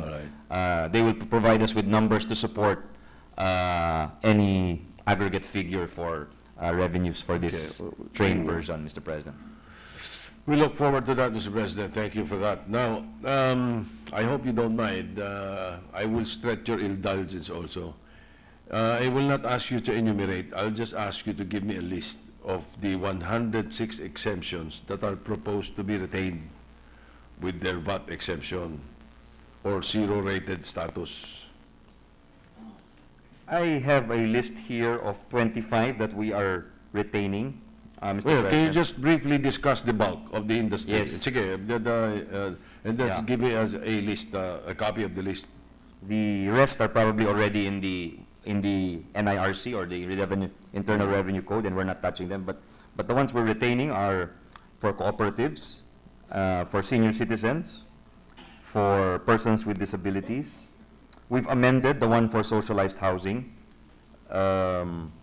for renewable energy contained in the Renewable Energy Law, for mini hydroelectric power incentives, for the Seed Industry Development Act, for the Red Cross, for the TIEZA or the Tourism Enterprise Zone Authority, the Partido Development Act, the Sugarcane Industry Development Act, the High Value Crops Development Act, the Philippine Fisheries Code, the Organic Agriculture Act, the Rare Disease Law, the Green Jobs Law, the Credit Surety Fund Cooperative Law, the Investors and Inventions Incentives Act, for BOI projects in excess of 1 billion pesos, for the Philippine Halal Export Development Act, for the Girl Scouts of the Philippines, for the electric cooperatives, for the Coal Development Act, for the Traditional and Alternative Medicine Law, for the Downstream Oil Industry Deregulation Law, and lastly for the National Grid Corporation of the Philippines, Mr. President. Would the Department of Finance have an idea or a figure of how much will be collected if these 106 exemptions will also be lifted and will be subject to VAT? Would they have an idea, Mr. President? Not that I'm proposing it. I just want to know.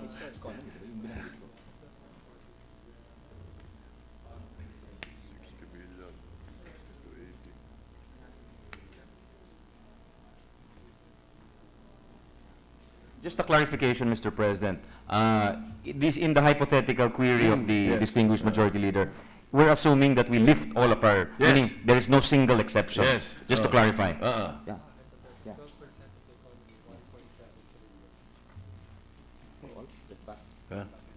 If we lifted all of them, including raw food and education and books and all of these, 1.7 trillion, and the calculation is based on 12% of the economy, Mr. President. With your permission, I think the question is, with those laws that you enumerated, exempting 120 plus, how much revenue for the 120? 106. Oh, 106. Only for the 106. Pero sinasama mo yung... I only listed 25, Mr. President. The rest are already in the tax code, meaning I didn't touch a lot of those. Correct. Yung isang daan, hindi na natin ginalaw sa tax code. So, hypothetical naman eh. pero yung dun sa hypothetical question, Mr. Only President. for the 106. 106. Oh, magkano yan? 60 to 80. More or less. Alisin mo yung 37. So 1.7 trillion, di ba? O wala yung 37, yung 106 lang. Kasi yung 1.7 daw sa buo eh. Na 143 lines. That is beyond the 100 plus laws that that have been mentioned earlier. Doon sa 37. Yes, yes.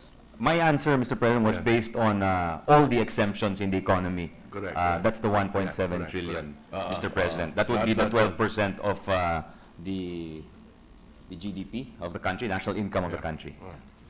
So even if we bring it down to just 10% or 8% like, anong bansa yun? Thailand. Malaki pa rin. If we bring it down to 10%. 8%. Thailand to 8%. Pero lahat. 1.7. 7 pala, I'm sorry. 7% ang Thailand. Yung VAT. Pero lahat. Hindi mo. Maraming papayag dyan. Imbis na 12 eh. 7 na lang. It's about 1.02. 1 trillion. Over 1 trillion. 1.02 trillion, Mr. President. But thank maraming magagalit po sa atin, Mr. President. Yeah, because, I know. Food would then have VAT, hospital services would then have VAT. So, baka it might not be worth the trade-off, Mr. President. And that assumes pero- you're able to collect. Pero Yes, my of course. idea is health and medical services lang. Ang exempted po. Education, Food. agriculture, senior citizens, and PWDs, yun lang exempted. Senator Pero Gordon bababa mo ng might, 8%. Senator Gordon might have issue because he did not include his favorite Red Cross. All right, now that let me move forward. Thank you. We're just putting it on the table, ano? Pag-usapan na lang natin and then we're not in the period of amendments and I'm sure you will not be accepting that kind of an amendment anyway. So we'll be very realistic on this matter. I thank the majority leader for letting us use our gray matter, Mr. President. Yeah. I'm not threatening you with the proposed amendment. Now, I want to be enlightened na lang on some of the VAT exemptions that you mentioned. Yes, Number Mr. one on your list is cooperatives. With due respect to the, if I'm not mistaken, the cooperative champion here, Senator Subiri, currently, agricultural cooperatives and any type of cooperatives earning below 3 million are already VAT exempt, right? Yes, right. Yes, Mr. President. I Yes. think this threshold was placed there because you want to ensure the purpose of cooperatives to help the marginalized sector in our society be upheld, no? That's correct, However, Mr. President. in exempting all cooperatives, regardless of the amount of their income, we're opening this exemption from abuse. Because we all know that there are some business entities disguising as cooperatives to avail of these tax exemptions and other benefits. May I be allowed to raise this issue because retaining 106 tax exemptions, or most of it, not only decrease the VAT base but also expose tax leakage on the implementation and collection. I was even using Thailand as an exemption, as an example. Their current VAT rate is 7%. You know, as I mentioned, no, 7% sila, but due to minimal exemptions, they broaden their tax base. Their collection is close. It's not, if not the same to ours.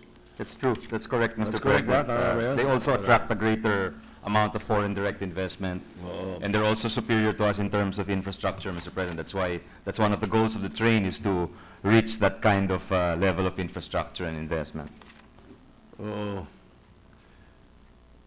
You mentioned foreign investments. I'll go back to that in a while. Just one more point on this issue on VAT. Still on this VAT exempt transactions, paragraph P provides that the sale of house and lot and other residential dwellings located outside Metro Manila with selling price of not more than 2 million pesos is VAT exempt. How about if the residential house is within Metro Manila? What rule will be applied? It will be vatable, Mr. President. It will be vatable. So it will fall under sale of real properties not primarily held for sale to customers or held for lease in the ordinary course of trade or business. As I andun din yun eh. It doesn't have a threshold. If it's not among the exceptions, Mr. President, the general rule is it will be vatable. So, since the except the sale of a house and lot and other residential dwellings located outside Metro Manila. Why the distinction, Mr. President? We are told that developers have been creating a glut of supply of residential units, mainly in the form of condominiums, inside Metro Manila, when the need for cheap housing is more acute outside Metro Manila. So you're encouraging them to spread out? To spread out and construct outside, Mr. President. All right. Let me go back now to what you mentioned earlier about foreign investments.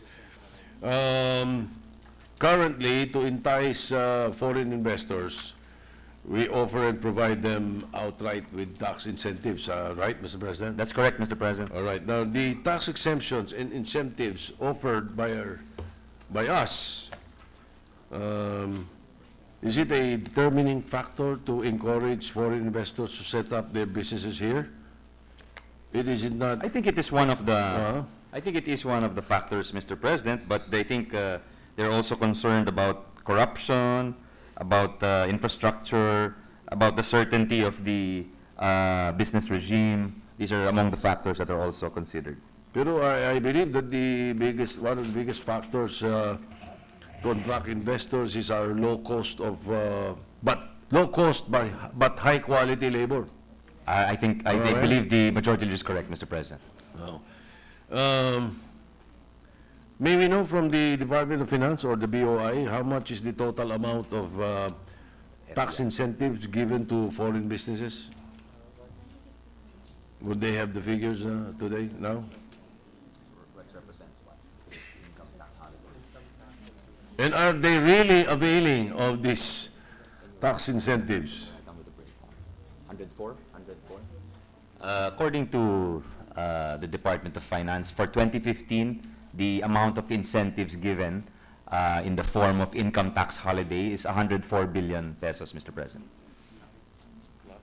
Okay, And there's an additional figure of 157 billion in VAT exemption. And they're really availing of the, medyo tedious to, di ba? Well, it depends, Mr. President. The anecdotal evidence seemed that many investors prefer PEZA because PEZA is a one-stop shop. And I think the previous Director General was known for, who was there for many administrations, that's Director General De Lima, was known to really handhold the investors there. That's why they would prefer that regime, and kumbaga isa lang ang kakusapin, simple lang ang regime, Mr. President. Yes, thank you. Yes, correct. Thank you for that. Moving on to the excise tax on fuel, Mr. President. May we know how much revenue does the government expect from the excise tax on fuel based on your proposed measure? For the Senate version, it's 43 billion for the first year of imposition, Mr. President. The continuing, the following years? The following year, for the second year, when the 175 additional excise tax becomes 2 pesos, that's only 25 centavos more, 93. Tama ba? 93? It's 93 billion for the second year, Mr. President. How about the version of the House of Representatives? The House is 73 billion for the first year. That's based on a 3 peso increase in the excise tax on the petroleum First products. year, 3 pesos sa kanila, no? Okay. What about the DOF's proposal, the original proposal? Did the House of Representatives touch it, or? It's not, according to Yusek Chu, it's not significantly a departure from the House figure I quoted earlier of 73 billion. Thereabouts, yeah. All right, all right. About 75 billion, Mr. President. So relatively, our version is lower. In terms of revenue, and in terms of burden on the taxpayer, it's also probably lighter, Mr. President. Well, With the permission of the majority leader, just a clarification. Wasn't the position of the DOF 6 pesos a liter, and therefore, initially, in the first year? That was the original position. And that would be 100, double the 73 billion you mentioned earlier? About the 6, what was the revenue? At 6 Yes, pesos a liter? it's about, double the 3 pesos. And then you're correct, Mr. President. That was the original. So the original is 146 billion, the House is 73, thereabouts. Thereabouts. And ours is... 43 for the 175 for the first year. That is correct. Thank you very much.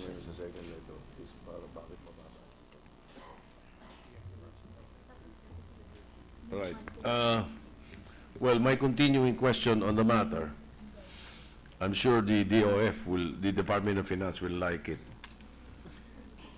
Considering that the income therefrom shall be earmarked for social mitigating measures, implementation of public utility vehicle modernization project, and universal access to quality tertiary education, among others, will it not hamper the implementation of the aforesaid projects due to the decrease in the expected tax collection income of the government from the excise tax on fuel as we are proposing it now in our version? Well, I feel, Mr. President, that as long as we meet the target set by the DOF, which is around in the region of 130 billion, then there will be no hampering of any projects. And as a whole? As a whole, yes, as a package, Yes, Mr. President. all right. The sponsor, Mr. President, the distinguished gentleman from Aurora, I see that you retained the exemption of kerosene from excise tax. That's correct, Mr. President. Samantalang the House version deleted the same and instead imposed a 3 peso tax, 5 pesos, and 6 pesos tax for years 2018, 2019, That's correct, and Mr. 2020. President. And the Are we reason, not are we not letting this opportunity to tax pass? Di ba sayang to? There were, all things considered, we considered that kerosene is a highly sensitive product consumed mostly by the lower income groups, Mr. President.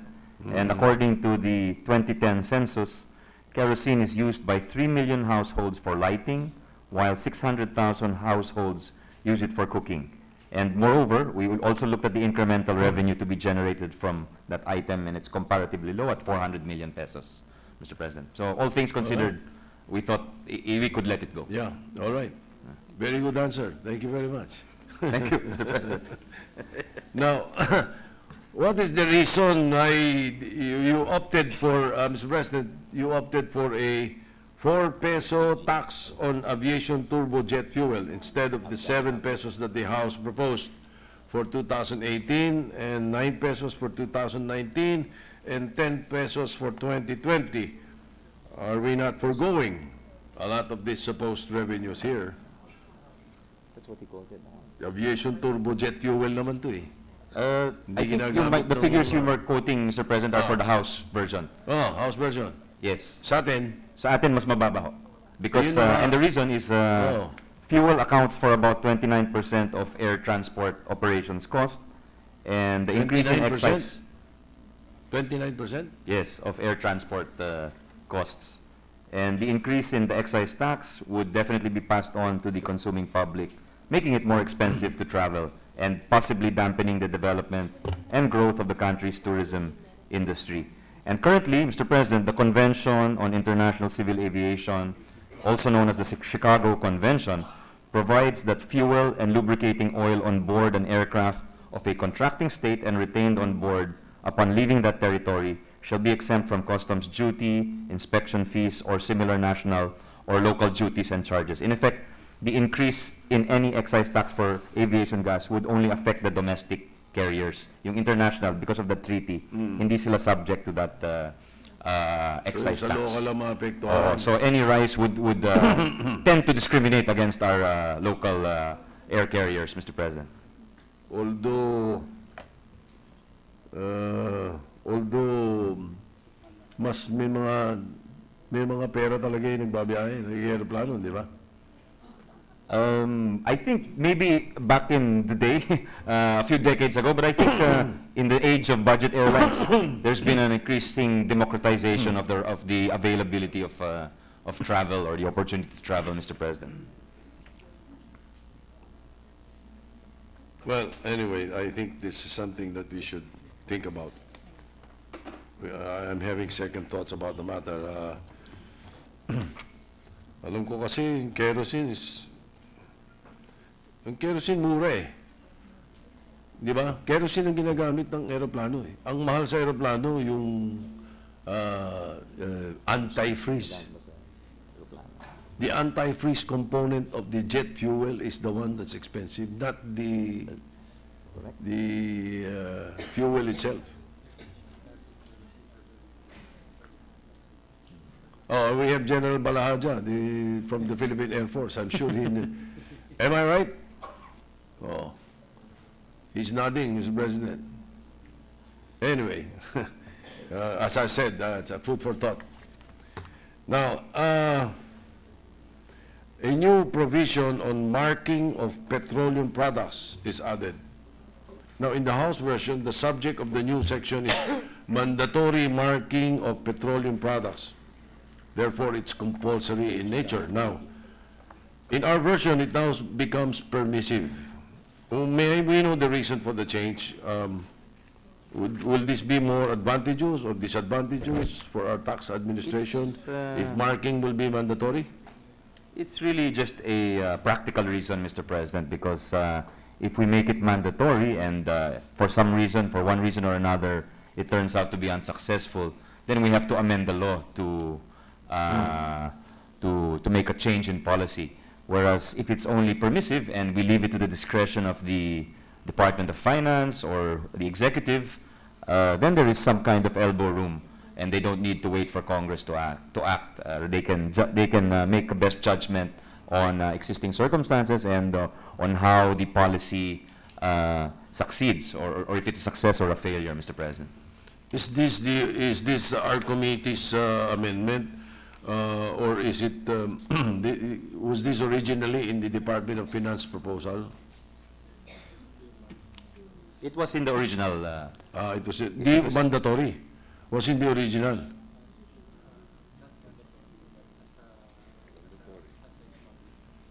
Not mandatory. It was not mandatory, Mr. President, I'm told. So it's the House version lang. Yes, That made it mandatory. Yes. All right. Okay. Will the expenses on excise tax on fuel be incurred by power generating companies will they pass it on to the consumers?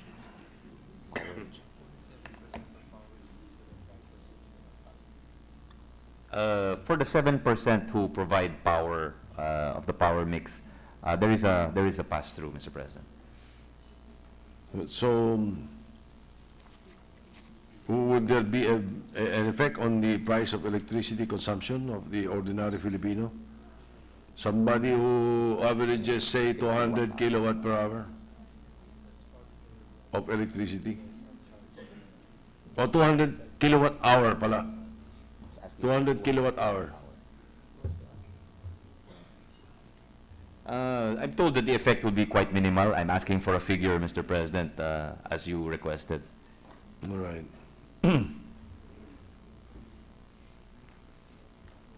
Yeah, we will look forward to that also. Now, how about the riding public, Mr. President? Will they be affected in the increase on excise tax on fuel? What do you foresee? From the current minimum fare of 8 pesos, ano to, with the passage of the law, do we expect a rise?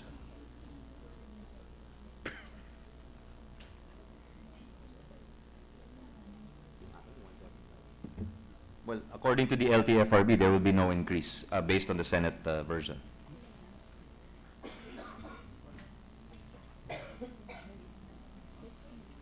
What do you mean? There will be no increase. We will not allow any increase. Wala, ah? Yeah, okay.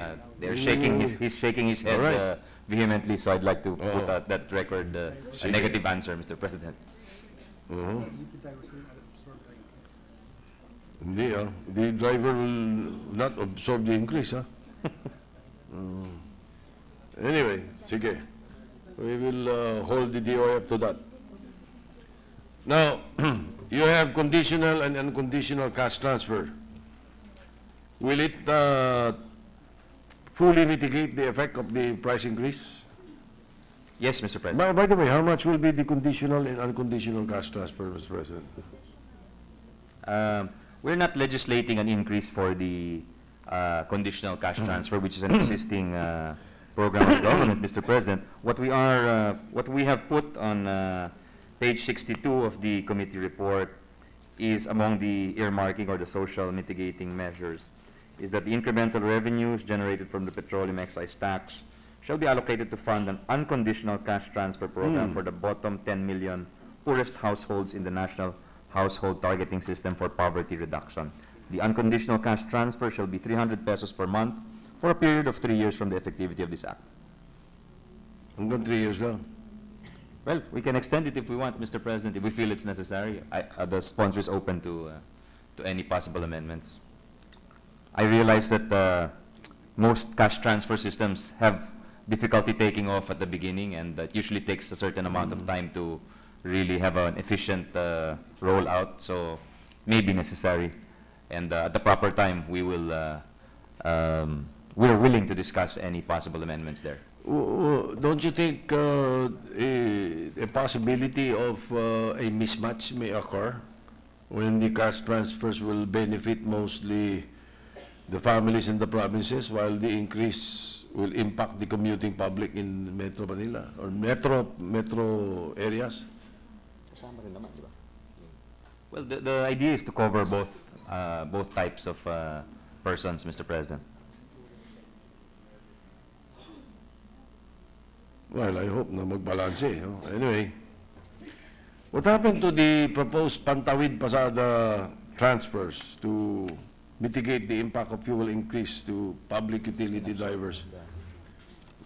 Perhaps we may reinstate this as a mitigating program in our version, Senate version. It has actually been absorbed in the one we were discussing earlier, Mr. President, the unconditional cash transfer. Because the original proposal for the cash transfer was only 200 pesos for 1 year. And what we did is we enlarged it to 300 pesos over 3 years. So actually the original proposal was only 1 year, but many senators, especially during that caucus with the economic managers, expressed skepticism that in 1 year the authorities or the government would be able to roll out an efficient, in an efficient manner the transfer system, Mr. President. All right. Mr. President,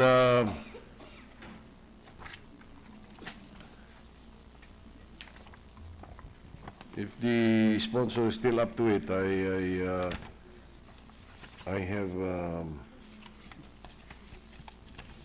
mahaba pa ako eh. No problem, Mr. Still have President. issues on This- excise tax on sweetened beverages. This representation is happy to entertain questions from the good majority leader, Mr. Then President. the estate tax, and okay tayo dyan. Excise tax on vehicles, incremental revenues from the tax reform package. Kung hindi pa nagsasawa yung presiding officer natin, sige, Mr. President. The majority leader may have another motion, Mr. President. Huh? Does the majority leader have a different motion?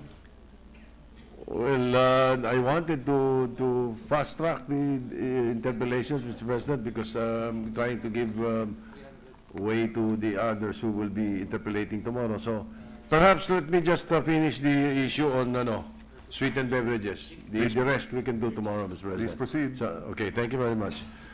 Mr. President,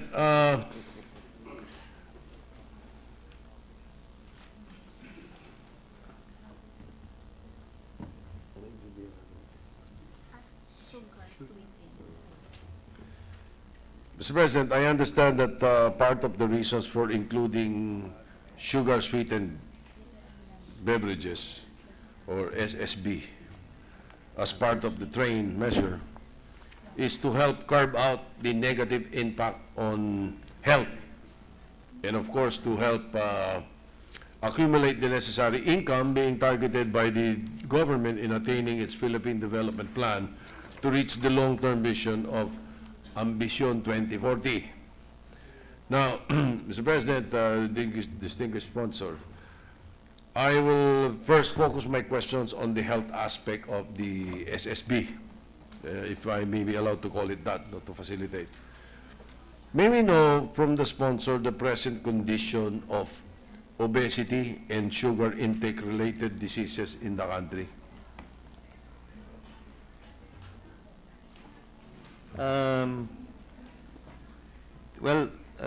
Mr. President, in response to that question, diabetes is the 4th leading cause of disability in the Philippines.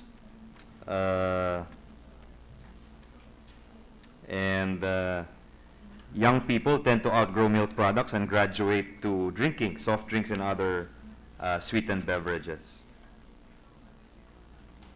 Where are the details for the obesity? And there is a growing trend, Mr. President, in the prevalence of overweight and obesity. Being overweight and being obese among adults greater than 20 years old, whereas in 1993, there were 16.6% of the population who were either overweight or obese. In 2013, that figure had almost doubled to 31.1%, Mr. President. So, would it be safe to say that this measure intends to lower the incidence of obesity and other sugar-driven diseases of our Yes, population? over time, certainly, Over Mr. time? President. That would be one of the goals, yes. Based on your study, and I think you were reading through it earlier, what percent does beverages consumption contribute to obesity and other related diseases? Does beverages intake of the people contribute significantly for the acquiring mentioned the sicknesses that you mentioned earlier, Mr. President? Mr. President, drinking SSBs, or sugar-sweetened beverages, is significantly linked to being overweight, to being obese, and to diabetes worldwide, including in low and middle-income countries. And habitual consumption of SSBs is associated with the greater incidence of type 2 diabetes. Consumption of SSBs over years may be related to a substantial number of cases of new onset diabetes. And diabetes, in turn, increases the risk of other non-communicable diseases, such as stroke, heart attack, hypertension, chronic kidney diseases, Mr. President. All right. I asked these questions, Mr. President, and because if one of the intentions is to bring down the level of obesity and sugar-driven diseases, why do we only have to focus on beverage alone? How about sugar-rich content foods like ice cream, chocolate, and candy bars? Mr. President, the distribution network of these beverages is quite large because they're quite cheap to manufacture because some are just water and sugar and food coloring. So the network is even wider than some of the other products mentioned by the good gentleman, the good majority leader, Mr. President. So mas malawak kasi sila ang target. Yung ice cream, hindi kasing lawak, Mr. President. Is that Parang, based on your study? Ice cream, chocolate, candy bars. Not that I'm proposing it, huh? I just want you to convince the public why. The SSBs are seen to be more affordable, so especially to the poor and the youth, sometimes cheaper than water, Mr. President, and very accessible, available in almost every corner. And the people are usually not aware of the consequences, and they are largely empty calories, Mr. President. What about, is that the same reason why flavored milk is excluded in the excise tax on sweetened beverages? Well, milk, of course, we all know is a great source of nutrient for kids. However, the flavored varieties have more calories. A processed food product, and it contains unnecessary sugars and additives. Di ba? That's right, Mr. President. They don't add any nutritional value, according to a doctor from, for the record, from the Yale University, Dr. Marlene Schwartz. Flavored milk, quote, flavored milk is not the nutritional equivalent of unflavored milk. It is significantly higher in calories, sugar, and sodium, and usually contains artificial colors and flavors. So, why did we exclude the flavored milk in the excise tax on sweetened beverages? Mr. President, flavored milk would be covered if it exceeds 5 grams per 100 milliliters of sugar-sweetened beverage, Mr. President. 5 grams is about a little over a teaspoon per 100 ml, Mr. President. Paano ba ang plano natin dito sa excise tax on the sweeteners? We enumerate the general rule is that sugar-sweetened beverages are subject to a per liter tax of 5 pesos, Mr. President. 5 pesos per liter? 5 pesos per liter. That's our version. That's our the House version. Meron silang dalawa eh, yung 10 pesos per liter of sugar-sweetened beverage, and 20, that's for if the sugar is locally sourced. And for those which sugar is imported, they would impose a 20 peso per liter excise tax, Mr. President. But we were told during the hearings by the DFA and Tariff Commission that that would violate some of our covenants under the World Trade Organization to have that kind of discrimination between imported and domestically sourced sugar. So we just decided to have one rate, which is lower than the House version, Mr. President.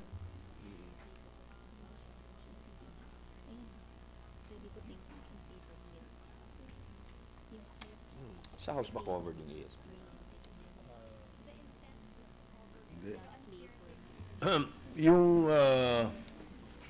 Your number 2 on page 49 of your bill, the mention of 5 grams I think applies only to fermented milk, or it is worded inaccurately. Can we accurately? No? We can reformulate it to make sure, but the intent, Mr. President, is to subject all of those enumerated in All right. Section 2, whether it's okay, powdered, lahat ready ng to drink, enumerated. flavored. Okay. The qualification of containing 5 grams of sugar applies to all of them, Mr. President. All right, good. Perhaps during the period of amendment, we can, Certainly, certainly, Mr. President. We would welcome that. all right, thank you. Now, I'm glad that as far as your projection is concerned, it's a lot different from the House version, no? Ha?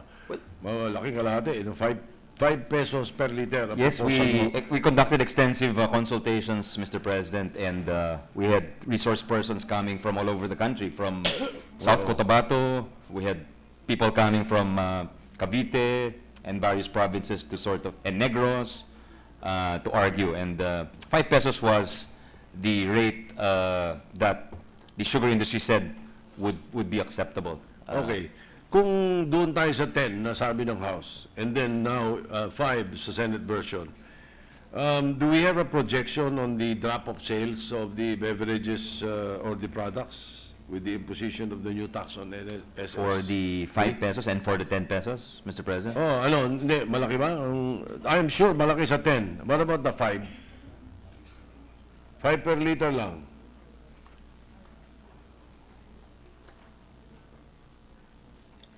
USEC Chua says Would it there's be- no would it be significant drop. significant? I'm just waiting for figures, Mr. President.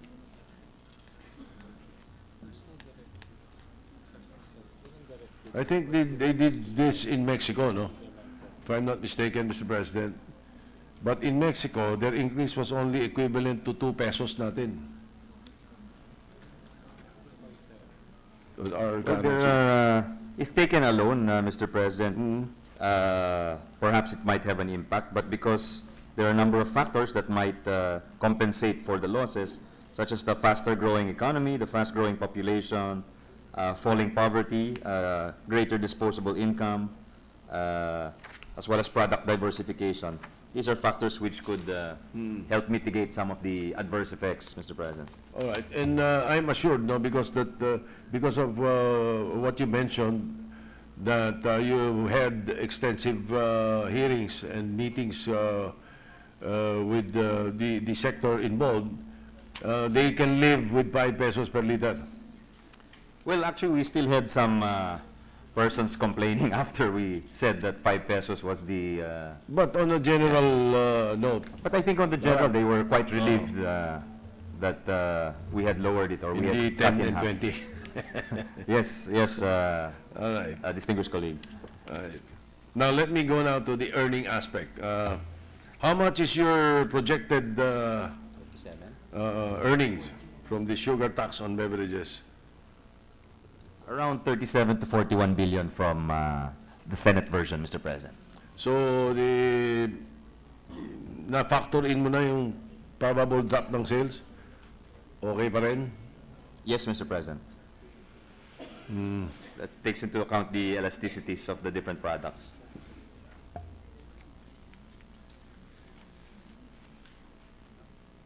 Can you just give a sample for, let's say, 1 or 2 items for my enlightenment now and some of our friends? Well, I remember a commonly Sample, used... projected amount of price increase, like for example, Coke, zero. It's the majority leader's favorite beverage. yes, I was just drinking it 5 minutes ago. Mr. President. Magkano ba ngayon? Well, I'm not sure about Coke Zero. I'll wait for that figure, but Oh, nga pala, zero yun eh. just for a Coke litro. How about a Coke litro, Mr. President? I'm sorry. Eh. I'm sorry for the example. Yeah. Ang natanong ko, yung wala sugar. Coke, sakto. Yan. That is the soft drinks that is used by, or that's a beverage used mostly by our lower income friends. Well, for a 330 ml can or bottle Malaki yun. of Coke, Oh. that's a can. Okay, on can. That's a can, Mr. Okay. President, distinguished colleague. The approximate retail price of that is 23 pesos. Now, With the- 23. Yes. With the 5 pesos per liter, Well, you would have to divide the 5 pesos by 3 because bakit 3.3? it's 3.3 is, Yeah, by 3. should be 1 point something, 1.7, 1.666. Dahil tatlong... Yes, it would be about 24 pesos and 66 centavos, Mr. President. Ganun lang ang taas doon. Yes. Piso lang. Like sa sakto. By 3, please based on Di Coke sakto. Anong size po ng Coke sakto? Is it at about Ano yun, 180? 200 ml. Kung 200 ml ho yun, anong presyo po niya? We're trying to... Piso. 10. 10 piso? 10 pesos, yeah. Then divided by 5, that 5 pesos, 1 peso. It would be 11 pesos, Mr. President. Yung iniinom ni Robin Padilla. 10 pesos din yun eh. Which one is that, Mr. President? Yung Cobra Well, sakto. anything priced at 10 pesos, and if the size is 200 milligrams, 200. that's 1/5 of 1 liter. So 5 pesos divided by 5 is 1 peso increase, Okay, Mr. so President. magiging 11 lang. Yes, Mr. President. Well, siguro sa ibang tao, sabihin, piso lang eh. Sa iba, malaking bagay yung piso, no? Energy drinks or soft drinks to them, sometimes it's a luxury. What about the sari-sari stores, Mr. President? Have you tried making simulations on the amount of gross sales that they tend to lose on the price increase? Meron ba tayong study na ganyan? And how many of the sari-sari stores will be affected? I know that there are about 1 million sari-sari stores in the country. Yes, Mr. President. I think they interviewed a number, and some sari-sari store vendors actually appeared during our hearings, Mr. President. We're just retrieving the data.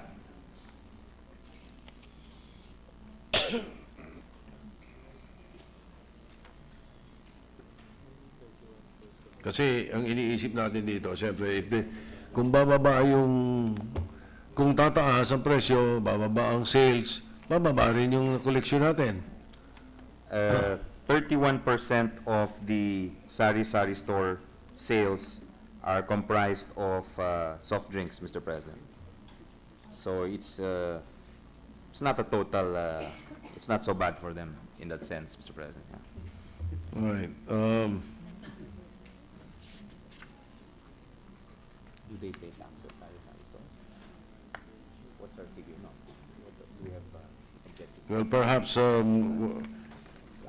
am not sure now whether I would like to propose some amendments on this matter during the period of amendment. I think if the manufacturers can live with 5 pesos per liter, we should maintain it at that. And pero you know, I'm looking at the design of tax on SSBs by other countries, like the United Kingdom. Medyo mas mababa yung kanila eh. So how about the farmers, the sugar farmers, the laborers? Hindi ba sila maapektuhan nito sa pagtaas nito pag bumaba ang sales? Yes, there's probably some effect on them, Mr. President, but there's some earmarking provisions also for them that they should be provided with certain subsidies and training in case they are adversely affected. Okay, Section 150, letter E, you require the manufacturers and importers of sweetened beverages to indicate on the label the type of sweetener used. However, the said requirement is for the first 2 years of the implementation of this tax reform law. This period was not provided for in the House version. May we know the reason why the implementation of such required labeling is only good for 2 years? Would it be more prudent for manufacturers and importers to label their goods all the time? I think so, Mr. President. I think if I'm trying to look for that, what line is that? Section 150E, Yeah, letter E. line 20. Page When the 51, sweetened beverage tax is shifted to sugar line content. 11, Mr. President. Where's the 2 years? Where's the 2 years? I think perhaps the language is a little not worded so well, but I think the intention is to have it perpetual, Mr. President, really. It just says that for the first 2 years, the FDA shall require all manufacturers and importers of such beverages to indicate the type of sweetener used. But I think that requirement should outlast the 2 years, Mr. President.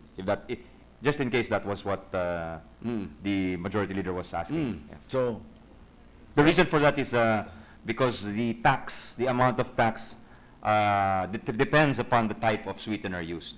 If it is a what we define in the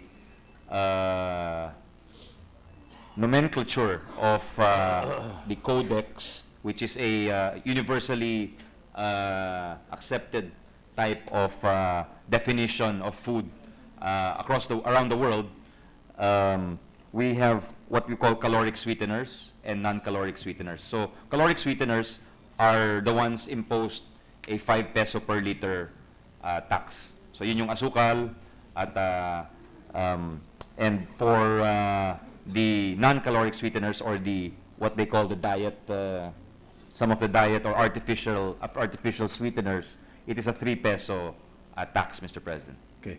No, what about, why 2 years only? That's probably an oversight on our part, Mr. President. It's not in the House version anyway, so we can remove that, no? The limitation of 2 years only. Okay. I stand corrected, Mr. President. If I may ask for the 2 years is the first paragraph of letter E in line 10 of page 51 regarding the specific responsibility of the FDA. The FDA is required or shall require all manufacturers and importers of sweetened beverage to indicate the type of sweetener used. And again, that reason is what I mentioned earlier, is because the type of sweetener used will determine the type of tax imposable. But if you look at the second paragraph in line 20, Mr. President, because the intention is after 2 years, we go from what you call a volumetric type of tax, meaning the tax is imposed per liter of volume. We're shifting to a sugar content type of tax, Mr. President, where the basis is no longer the volume of sugar beverages, but rather the amount of sugar used in the product. So that's why the FDA will still require manufacturers to state the type of sweetener used, but they must also state the amount of sweetener used after 2 years, because the type of tax imposed has switched from, rather than previously, the requirement to know what tax is imposable is as long as you know what type of sweetener is used. All right. Later on, when you switch to the per content basis, you must know, because the tax is based on the content of sugar, Mr. President. So, kaya 2 years lang. All right. Thank you, Mr. President. Now, on the issue of estate tax, I would like to commend the Department of Finance and your committee for this. You are basically placing a flat rate of 6%. Page. Dati medyo, Page. May we know why 6%? Bakit hindi 5? Mr. President, we came up with a 6%. 6%, we wanted to equalize the different types of taxes for the transfer of properties. So you have the capital gains tax, that's at 6%. And the donor's tax. So that's why there's also an amendment to make the donor's tax 6%. And then the estate tax, also 6%. So, because sometimes what happens is there's a lot of arbitrage, meaning sometimes people try to antedate transactions to make it appear that it was a donation inter vivos, meaning a donation made while a person was living, when actually that person had already passed away, and to avail of the cheaper or the lower rate, Mr. President. Lower rate, not cheaper. All right. Thank you, Mr. President. I still have 2 more points. The next one is on the excise tax on vehicles, and this is very close to the heart of the presiding officer and this representation also, Mr. President. But if you don't mind, I will suspend because there are two other items that we need to take up, hopefully, if our colleagues are still up to it. So I wish to thank the gentleman from Aurora, the sponsor, for answering our questions and for accommodating us. Thank you very much. Mr. President, I too would like to thank the distinguished Majority Leader for his very relevant questions. Thank you, Mr. President. In the meantime, I will suspend my interpellation, Mr. President, and Thank you, Majority Leader. Thank you to the sponsor. Move to Congratulations to the two gentlemen for the very good questions and the learned answers as well. So thank you. Thank you, Mr. President. move to suspend consideration of Senate Bill 1592, Mr. President. Is there any objection? There being none, motion is approved.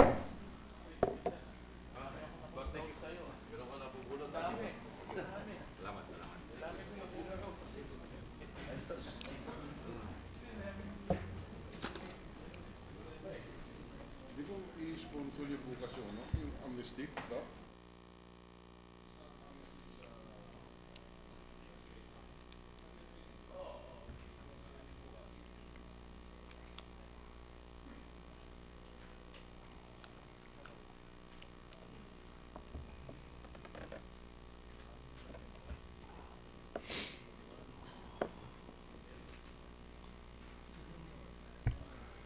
Session is suspended for a few minutes. No problem.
Bukas na tayo.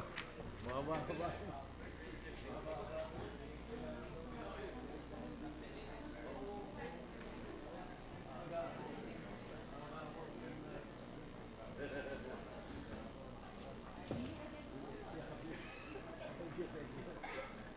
Win-win. Asa na sila? Sa na ng resolution, kailangan nila. Yes, sir. Yes, sir. Pupunta sila. Yun na yan.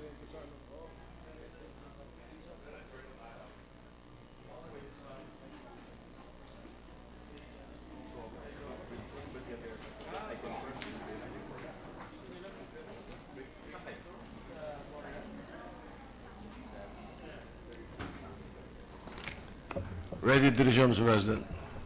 Session is resumed. Majority Leader.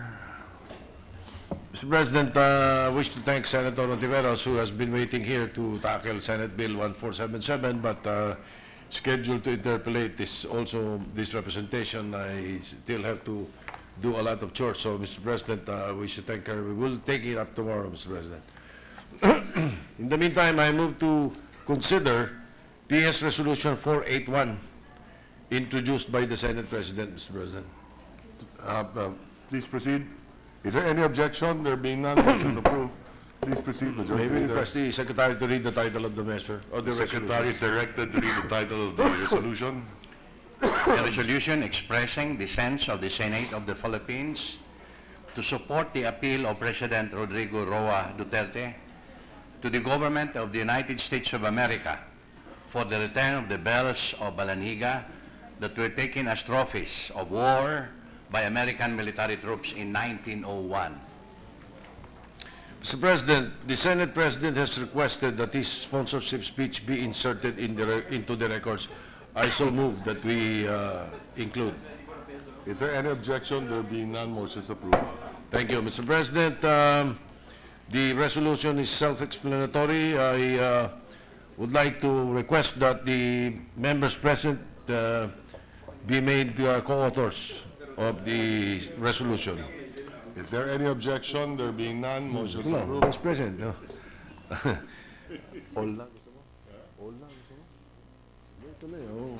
Thank you, Mr. President. I move that we approve proposed Senate Resolution 481, subject to style. Is there any objection? There being none, motions approved. Thank you, Mr. President. Mr. President, I move that we adjourn the session until 3 o'clock in the afternoon of Wednesday, September 27, 2017. Is there any objection? There being none, motions approved. Senate is adjourned till Wednesday, 3 p.m.